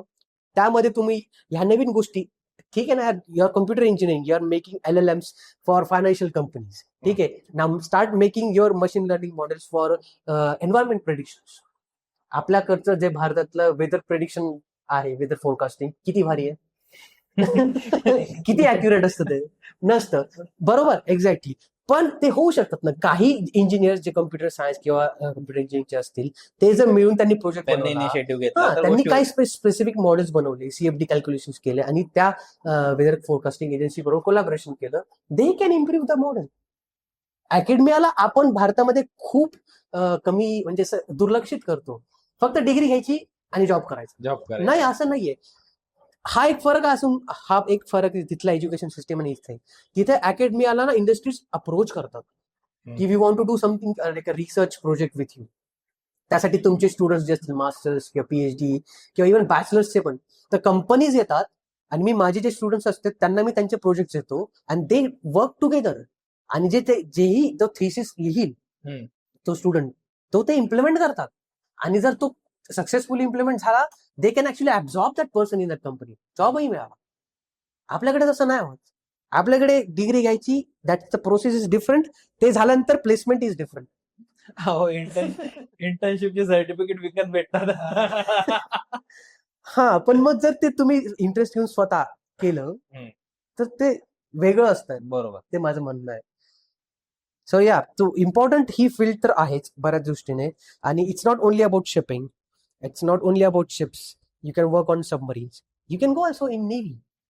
माझे इंडियन नेव्ही बरोबर पण आहेत, मी बोलू शकत नाही त्यांच्याबद्दल त्या प्रोजेक्ट बद्दल, बट तुम्ही नेव्ही बरोबर पण कोलॅबरेट करू शकतात. कारण नेव्हीला पण गरज आहे नवीन नवीन इन्स्ट्रुमेंटसाठी. त्यांनाही स्वतःचे हे बनवायचे, बरोबर, टेक्नॉलॉजी एन्हान्स इम्प्रुव्हमेंट करायची. आणि आता जी सिच्युएशन चालू आहे त्याच्यात बेस्ट नेव्ही असणं खूप गरजेची गोष्ट आहे. Exactly. So you can also support your country. बरोबर. आणि नंतर जर तुम्हाला रिसर्च मध्ये जायचं आहे तर you can go to IITs और नॉर्मल कॉलेजेस. बऱ्याच कॉलेजेसमध्ये हे फील्ड नाहीये किंवा हा कोर्सच नाहीये. So we are trying to increase that amount of colleges to include marine engineering किंवा ऍटलिस्ट ओशन इंजिनिअरिंग, जेणेकरून त्या कॉलेजमध्ये रिसर्चही होईल आणि मग स्टुडंट्स अट्रॅक्ट होतील. कारण बऱ्याचदा स्टुडंट्स अट्रॅक्ट होतात रिसर्च साईडला, जे स्टुडिओज वगैरे असतात. आणि हा हे पण एक काय म्हणतात त्याला, आपला बायस्ड ओपिनियन आहे भारतामध्ये, की ज्यांना चांगले मार्क्स मिळतात, टॉपर असतात, तेच फक्त रिसर्च मध्ये जातात. असं नाहीये. ठीक आहे, तुला अभ्यास एवढा आवडत नाही पण तुला कोडिंग येतं, तरी तू रिसर्च मध्ये कॉन्ट्रीब्युट करू शकतो. असं नाही की तुला चांगले मार्कच हवेत. हे आपल्याकडे आहे इंडियन एज्युकेशन सिस्टम मध्ये, की चांगले मार्क नसले की ते डायरेक्ट त्याला दुर्लक्षित करतात. कारण त्यांच्याकडे अल्टरनेटिव्ह असतात जे क्रीम असतात बेसिकली, त्यामुळे ते अवॉइड होतं.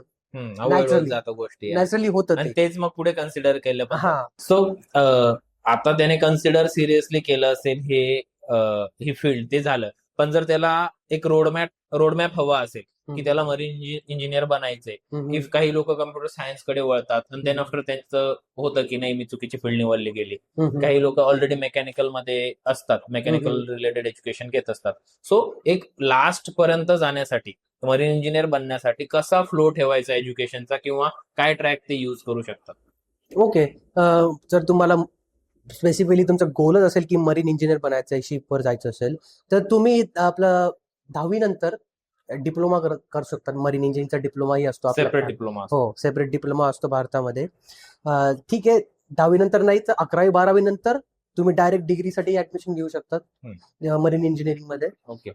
आपल्याकडे IITs मध्ये खरगपूर आणि मद्रासमध्ये कोर्सेस आहेत.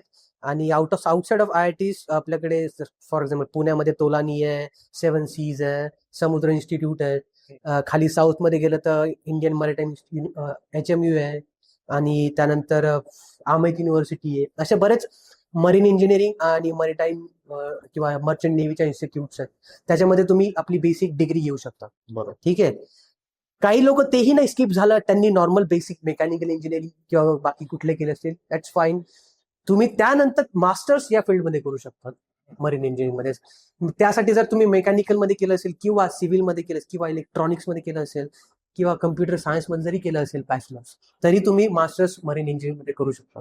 काही हे नाही की तुमचं बॅचलर्स त्याच फील्डमध्ये असायला हवं, तरी सुद्धा तुम्ही त्या फील्डमध्ये जाऊ शकतात. कारण ते करताना मास्टर्स पण बेसिक पासून स्टार्ट करतात, नाही डायरेक्ट असं एकदम हाय लेवल पासून कन्सिडर करून नाही सुरू करत. हा, ऍटलिस्ट आमच्या युनिव्हर्सिटीज मध्ये तरी हा सीन, युरोपमध्ये वगैरे, की ते बेसिक शिकवतात, फिजिक्स पण शिकवतात, ते फिजिक्स मॅथ्स फर्स्ट इयर.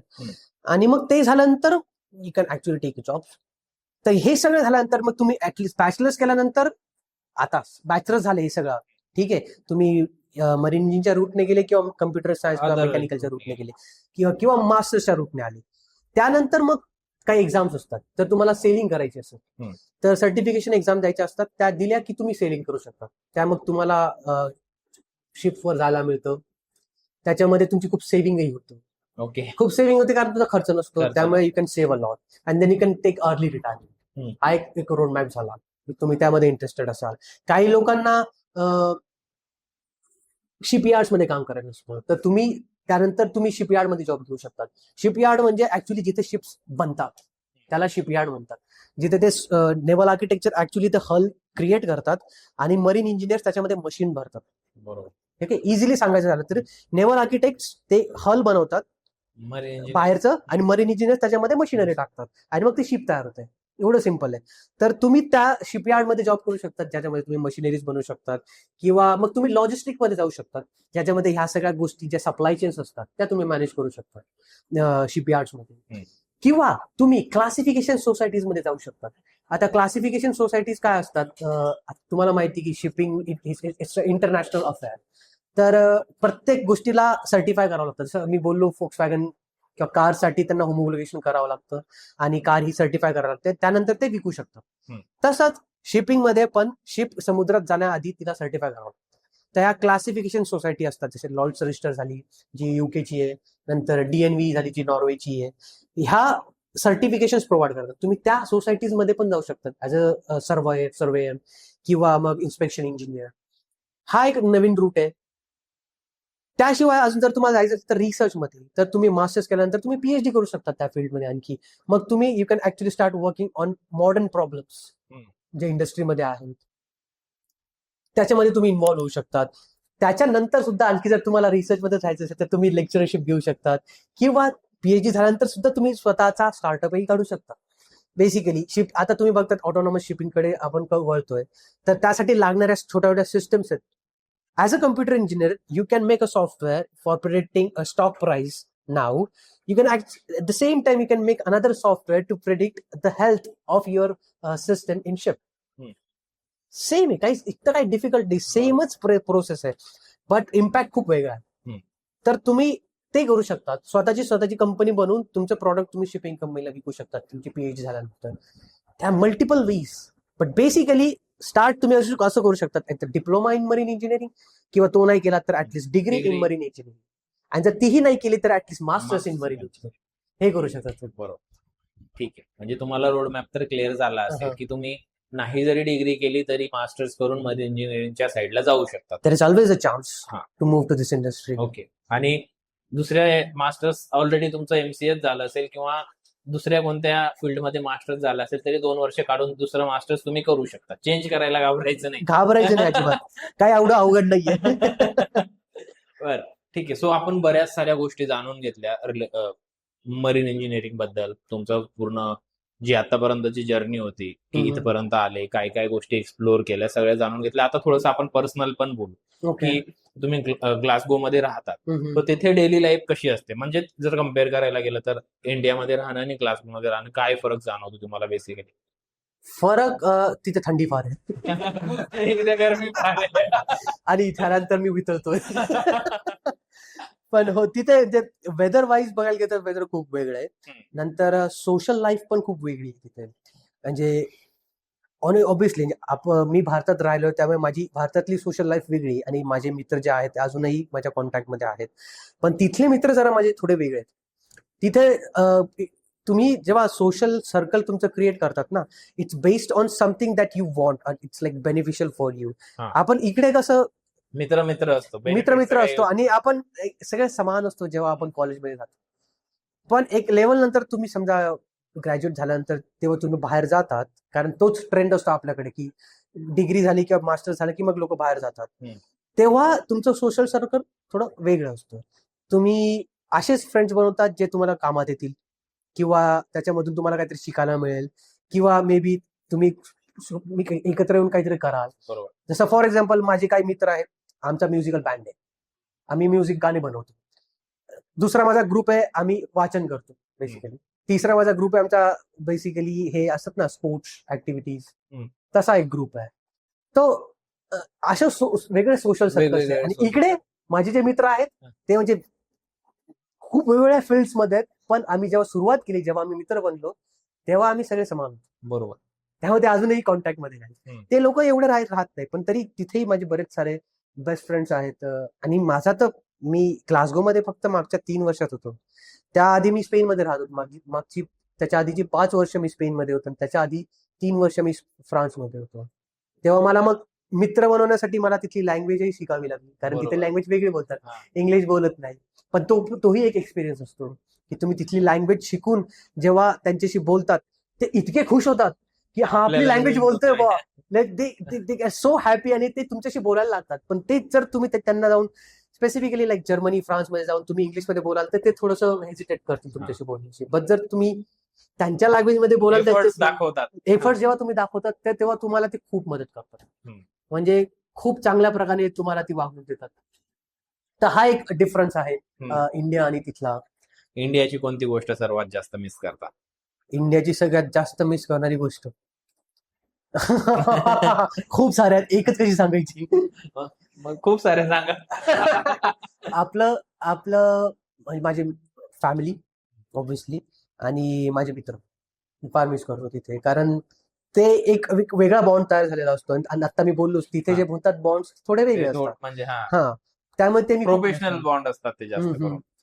जेवण आधी मिस करायचो, हम्म. पण आता नाही. त्यामुळे जेवणाचा काही प्रॉब्लेम नाही. का त्याच्या मागचं रिझन? त्याच्या मागचं रिझन की आता मी एवढ्या 10 वर्षात शिकलो, आणि त्यानंतर माझं लग्न झालं, आणि माझी वाईफ उत्तम प्रकारचं जेवण बनवते. त्यामुळे त्यामुळे त्याचा काही प्रॉब्लेम नाही आता. आता पाहिजे ते बनतं हा, भेटतं. आणि आम्ही एकत्रही बनवतो जेवण. त्यामुळे, आणि मी जेव्हा बनवतो तेव्हा मी वेस्टर्न फूड बनवतो किंवा एशियन फूड बनवतो. ती जेव्हा बनवते तेव्हा ती इंडियन फूड बनवते. तर we don't only stick to Indian food only. आम्ही बाहेर Variety असते. व्हरायटी असते. बाहेर जात नाही मी असं जेवायला. हा. हम्म. कधी कधी असं वाटतं का जर मी इंडियामध्येच राहिलो असतो तर काय केलं असतं? जर मी इंडियामध्येच राहिलो असतो तर आता मी असं मी विचार केला ऍक्च्युली, की मी आता टाटा मोटर्स मध्ये रिजनल मॅनेजर किंवा डेप्युटी हेड वगैरे काहीतरी झालो असतो. आणि आता पिंपरी चिंचवड मध्ये बसलेला असतो.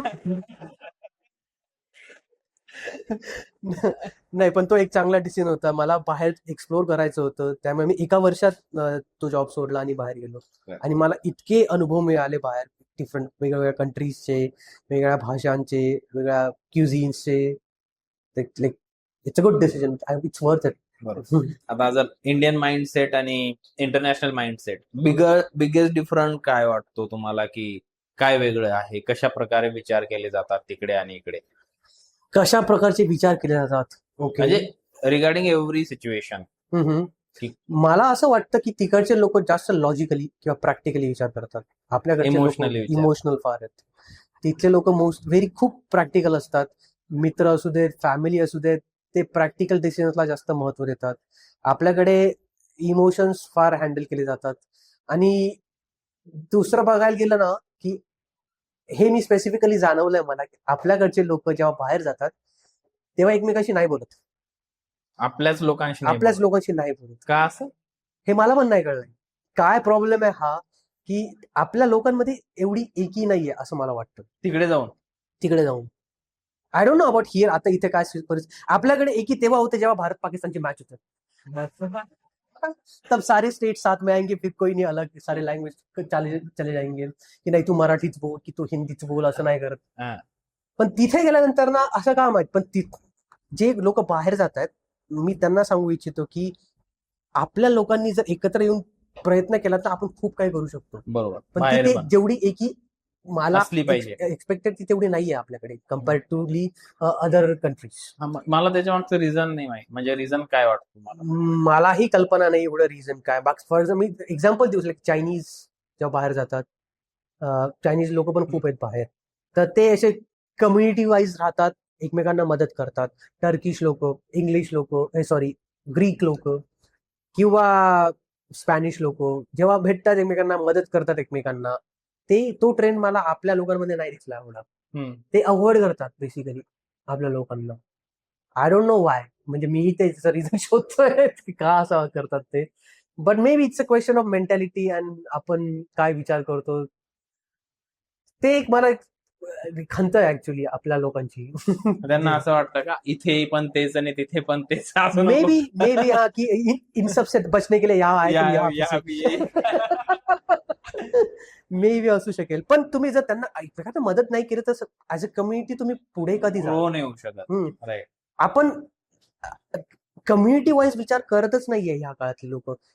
त्याला कारणीभूत बरेच सारे रिझन्स आहेत, की टेक्नॉलॉजी आली आहे, सगळेजण आपापल्या फोनमध्ये असतो, डिजिटल प्रोफाईल क्रिएट करण्यामध्ये आपण जास्त टाइम इन्व्हेस्ट करतो rather than actual friend circle किंवा सोशल लाईफ और नेटवर्क बनवण्यापेक्षा. हा, आपण कुठला रील टाकावा किंवा कुठलं पोस्ट करावी जेणेकरून जास्तीत जास्त लोकांपर्यंत ते पोहोचेल आणि लोक अप्रिशिएट करतील, याच्यावर जास्त महत्व देतो. पण रिअल लाईफ कडे आपण त्यामुळे लोक सिक्युलेटेड होत चालली आहेत, सगळी सिक्युलेटेड होत चालली आहेत. त्यामुळे ते एक कम्युनिटी फिलिंग आहे ना, ते येतच नाहीये. मला दिसतच नाही ते कम्युनिटी फिलिंग, की आपल्याला कम्युनिटी डेव्हलप करायची आहे. कॅपिटलिझम हे पण एक रिझन असू शकतं, वेस्टर्न इन्फ्लुएन्स हे पण एक त्याच्यात रिझन आहे, की प्रत्येक जण फक्त आपापलाच बघतो, स्वतःच बघतो. माझं चांगलं झालं तर ठीक आहे, बाकीच्यांचं काय पडलं मला. पण हे चुकीचं आहे. म्हणजे जेव्हा टेक्नॉलॉजी नव्हती तेव्हा सगळे लोक कम्युनिटीला महत्व द्यायचे ना. ज्या फिलॉसॉफी, ग्रीक फिलॉसॉफी आहे, नंतर चायनीज फिलॉसॉफी आहे, प्रत्येक कुठली आहे, आपली इंडियन फिलॉसॉफी, हिंदू फिलॉसॉफी उचलून बघा. We have to give more importance to people. आपण लाईक काय म्हणतात त्याला, मराठीमध्ये म्हणतात ना, सोशल अॅनिमल आहे. हे मराठी नाहीये, पहिले मराठी विसरत चाललोय मी आपण. पण एक नाही, सार्वजनिक पण नाही.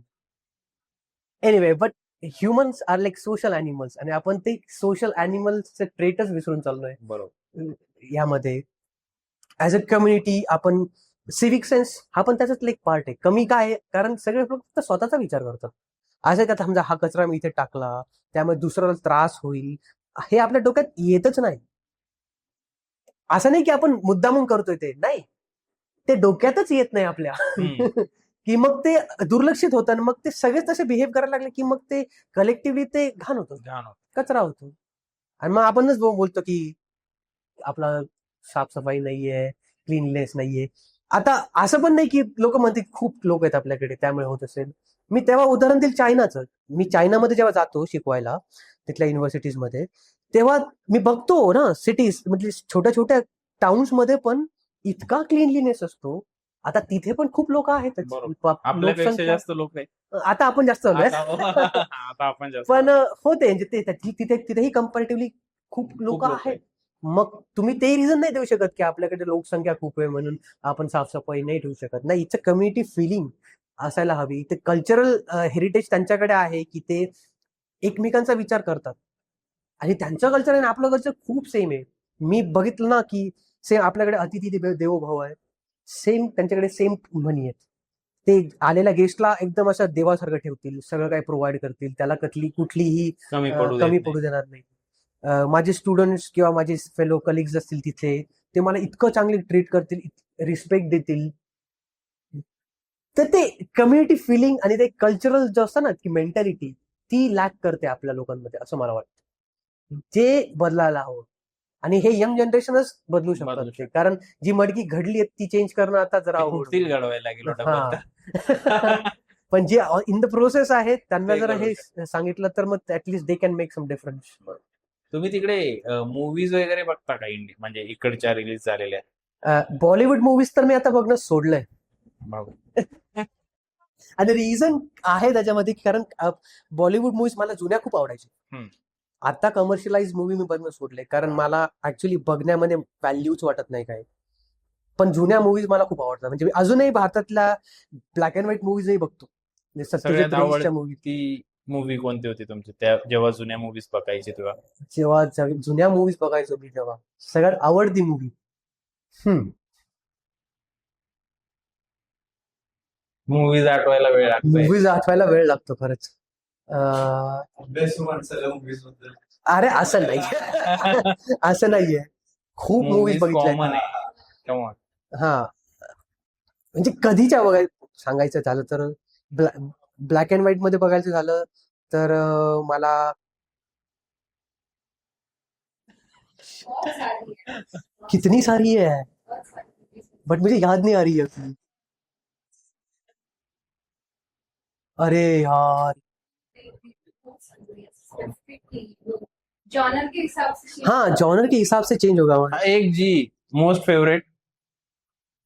फेवरेट मूवी ऍक्टर म्हणजे मूवी मी प्रेडिक्ट तरी करू शकतो. ऍक्टर मध्ये मला हा आवडतो, अभय देओल, आणि त्याच्या मूवीजही आवडतात मला. त्याचे मनोरमा, 6 फीट अंडर, त्यानंतर मला मूवीज का आठवत नाहीयेत. इरफान खान आवडतो मला, अभय देओल आवडतो, शाहरुख खान मला आधी आवडायचा, आता नाही आवडत. शाहरुख खानची एखादी मूवी? शाहरुख खानच्या बाजीगर होती, नंतर आपलं गुड्डू होती, हे आता माहिती पण नसतील गुड्डू वगैरे लोकांना. नंतर स्वदेशचा एक किस्सा आहे ऍक्च्युली. मी जेव्हा इंजिनिअरिंग मध्ये होतो ना VJTI ला, तेव्हा मी स्वदेश पाहायचो नाही, मी स्वदेश ऐकायचो. म्हणजे जेव्हा आमच्या असाइनमेंट्स वगैरे असायचे ना, ड्रॉइंग्स वगैरे जेव्हा शीट्स बनवायचो आम्ही, तर मी हेडफोन्स मध्ये स्वदेश फक्त ऐकायचो. तर ती मूवी माझी पूर्ण लाईक बाय हार्ट पार्ट आहे. का काय माहित, कारण त्याचं म्युझिक खूप, बॅकग्राऊंड म्युझिक जे ए आर रेहमानचं, हा. It's amazing. आणि डायलॉग्स पण चांगले आहेत, आणि it's a feel good movie. Hmm. So like you can forget everything while listening to that movie. So like, it's strange listening to movie, but मी स्वदेश ऐकली खूप वेळा. आणि व्हॉट अबाउट सॉंग्स? सॉंग्स मला जुने गाणे फार आवडतात. त्यातले एक सॉंग आता ते आठवणार नाही म्हणजे. खूप सारे गाणे आहेत. जसं आपलं हे होतं किशोर कुमारचं प्यार दिवाना होता है. हा. त्यानंतर हा, तुम्ही आय गेस क्लब पण आहे ना तुमचं तिकडे, बँड मध्ये पण हा तुम्ही- माझा बँड आहे, पण तिथे आम्ही तो इंडी रॅप गाणे बनवतो तिथे.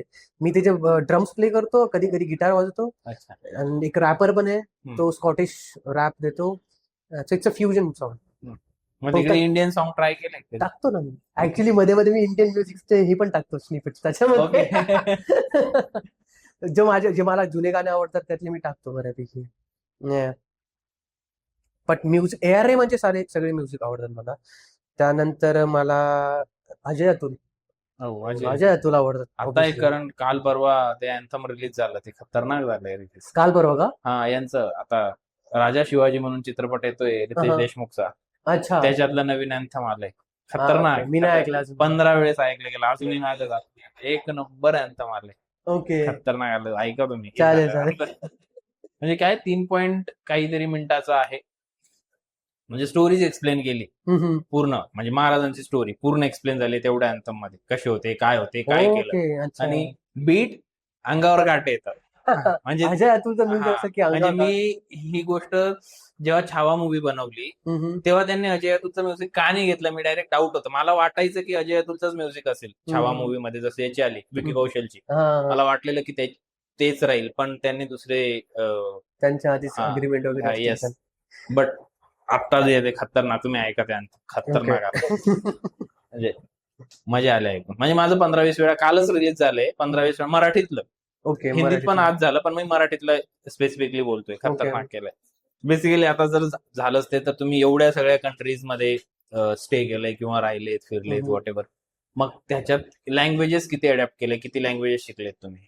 आतापर्यंत ऍटलिस्ट मला 8-9 लँग्वेजेस तरी येतात, इंडियाच्या सोडून. इंडियाच्या सोडून घेतलं तर मला 4 येतात. ओके, कोणत्या? फ्रेंच, स्पॅनिश, जर्मन आणि इंग्लिश. ओके, म्हणजे जिकडे जिकडे राहिलेत प्रत्येक लँग्वेज, ती लँग्वेज मी शिकलोय. आणि आता सध्या मी चायनीज शिकतोय, कारण मी चायनाला जातो दरवर्षी. लेक्चर्स तुम्ही चायनाला देता? मी लेक्चर्स तर इंग्लिश मध्येच देतो, but to interact with local people मला ते आवडतं, त्यामुळे मी लँग्वेज शिकतो. त्यामुळे मी आता चायनीज शिकतोय. तर तो किस्सा असा होता ऍक्च्युली लँग्वेजेसचा. जेव्हा मी इकडे होतो भारतामध्ये, VJTI मध्ये, तेव्हा आय वॉज लाईक एक खंदा supporter of Marathi. Marathi literature, Marathi पुस्तकं वाचणार, पु ल देशपांडे, वपु काळे वगैरे यांचा मी फॅन होतो.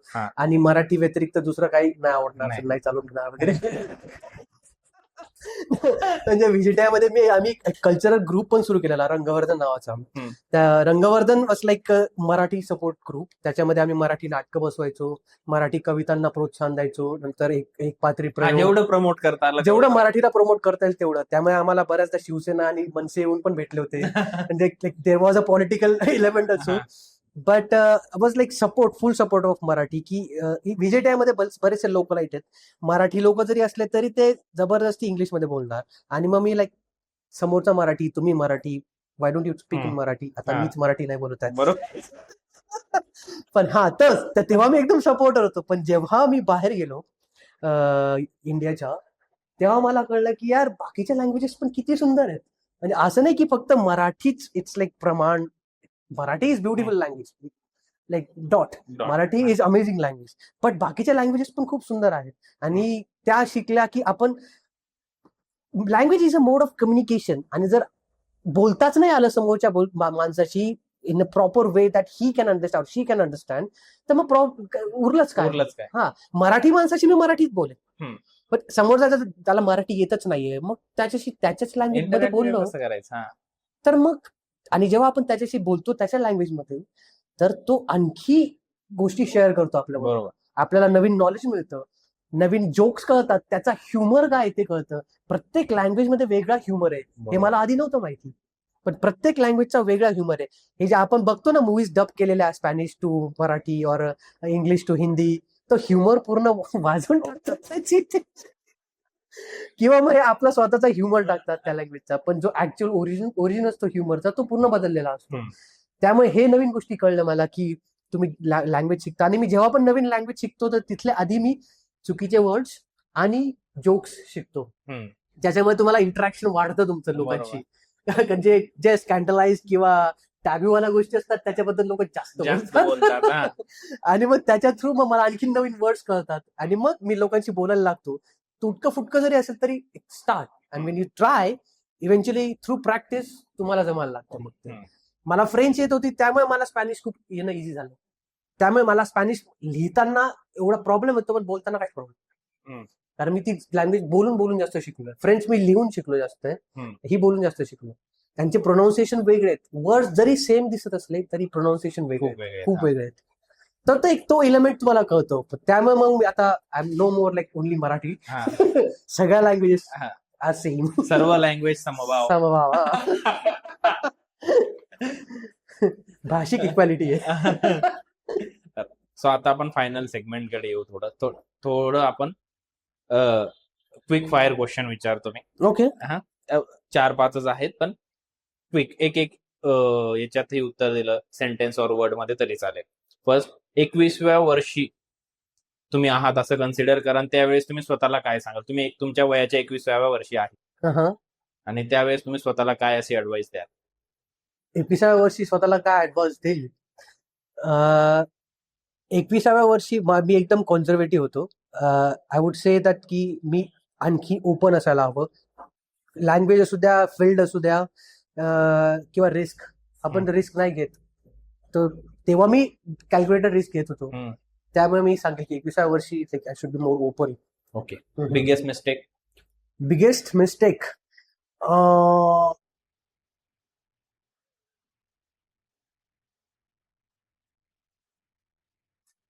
काय चूक अशी केली? बिगेस्ट मिस्टेक अशी आहे, काही चुकलेच नाही. काही चुकलंच नाहीये मी.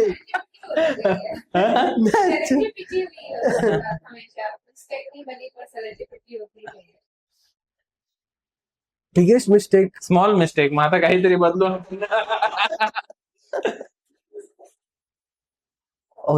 शपथ, कुछ तो मिस्टेक किया होगा मैंने जिंदगी में. आता ते तुम्हालाच माहिती असू शकतं.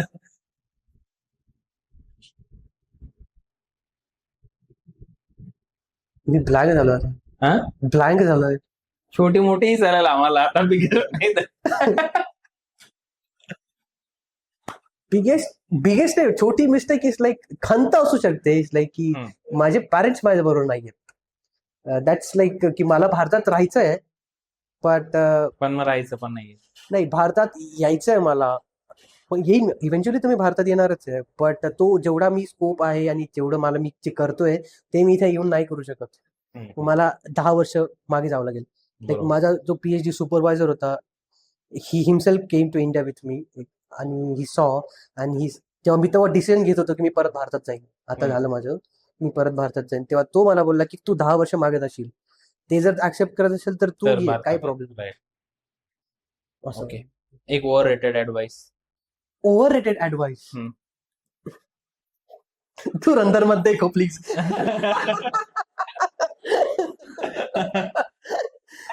ऍक्च्युली तो कनेक्शन असं की तेव्हा बोलत होतो मी बॉलिवूड मूवी का बघत नाही, कारण आता मला वाटतं की Bollywood movies is like more of a less of a art and more of a propaganda. म्हणून नाही आवडत. हा ना, खूपच जास्त प्रोपगेंडा होता ऍक्च्युअली, पण जाऊ द्या, लेट इट बी. एक डिसिजन जो बदलला असता मी,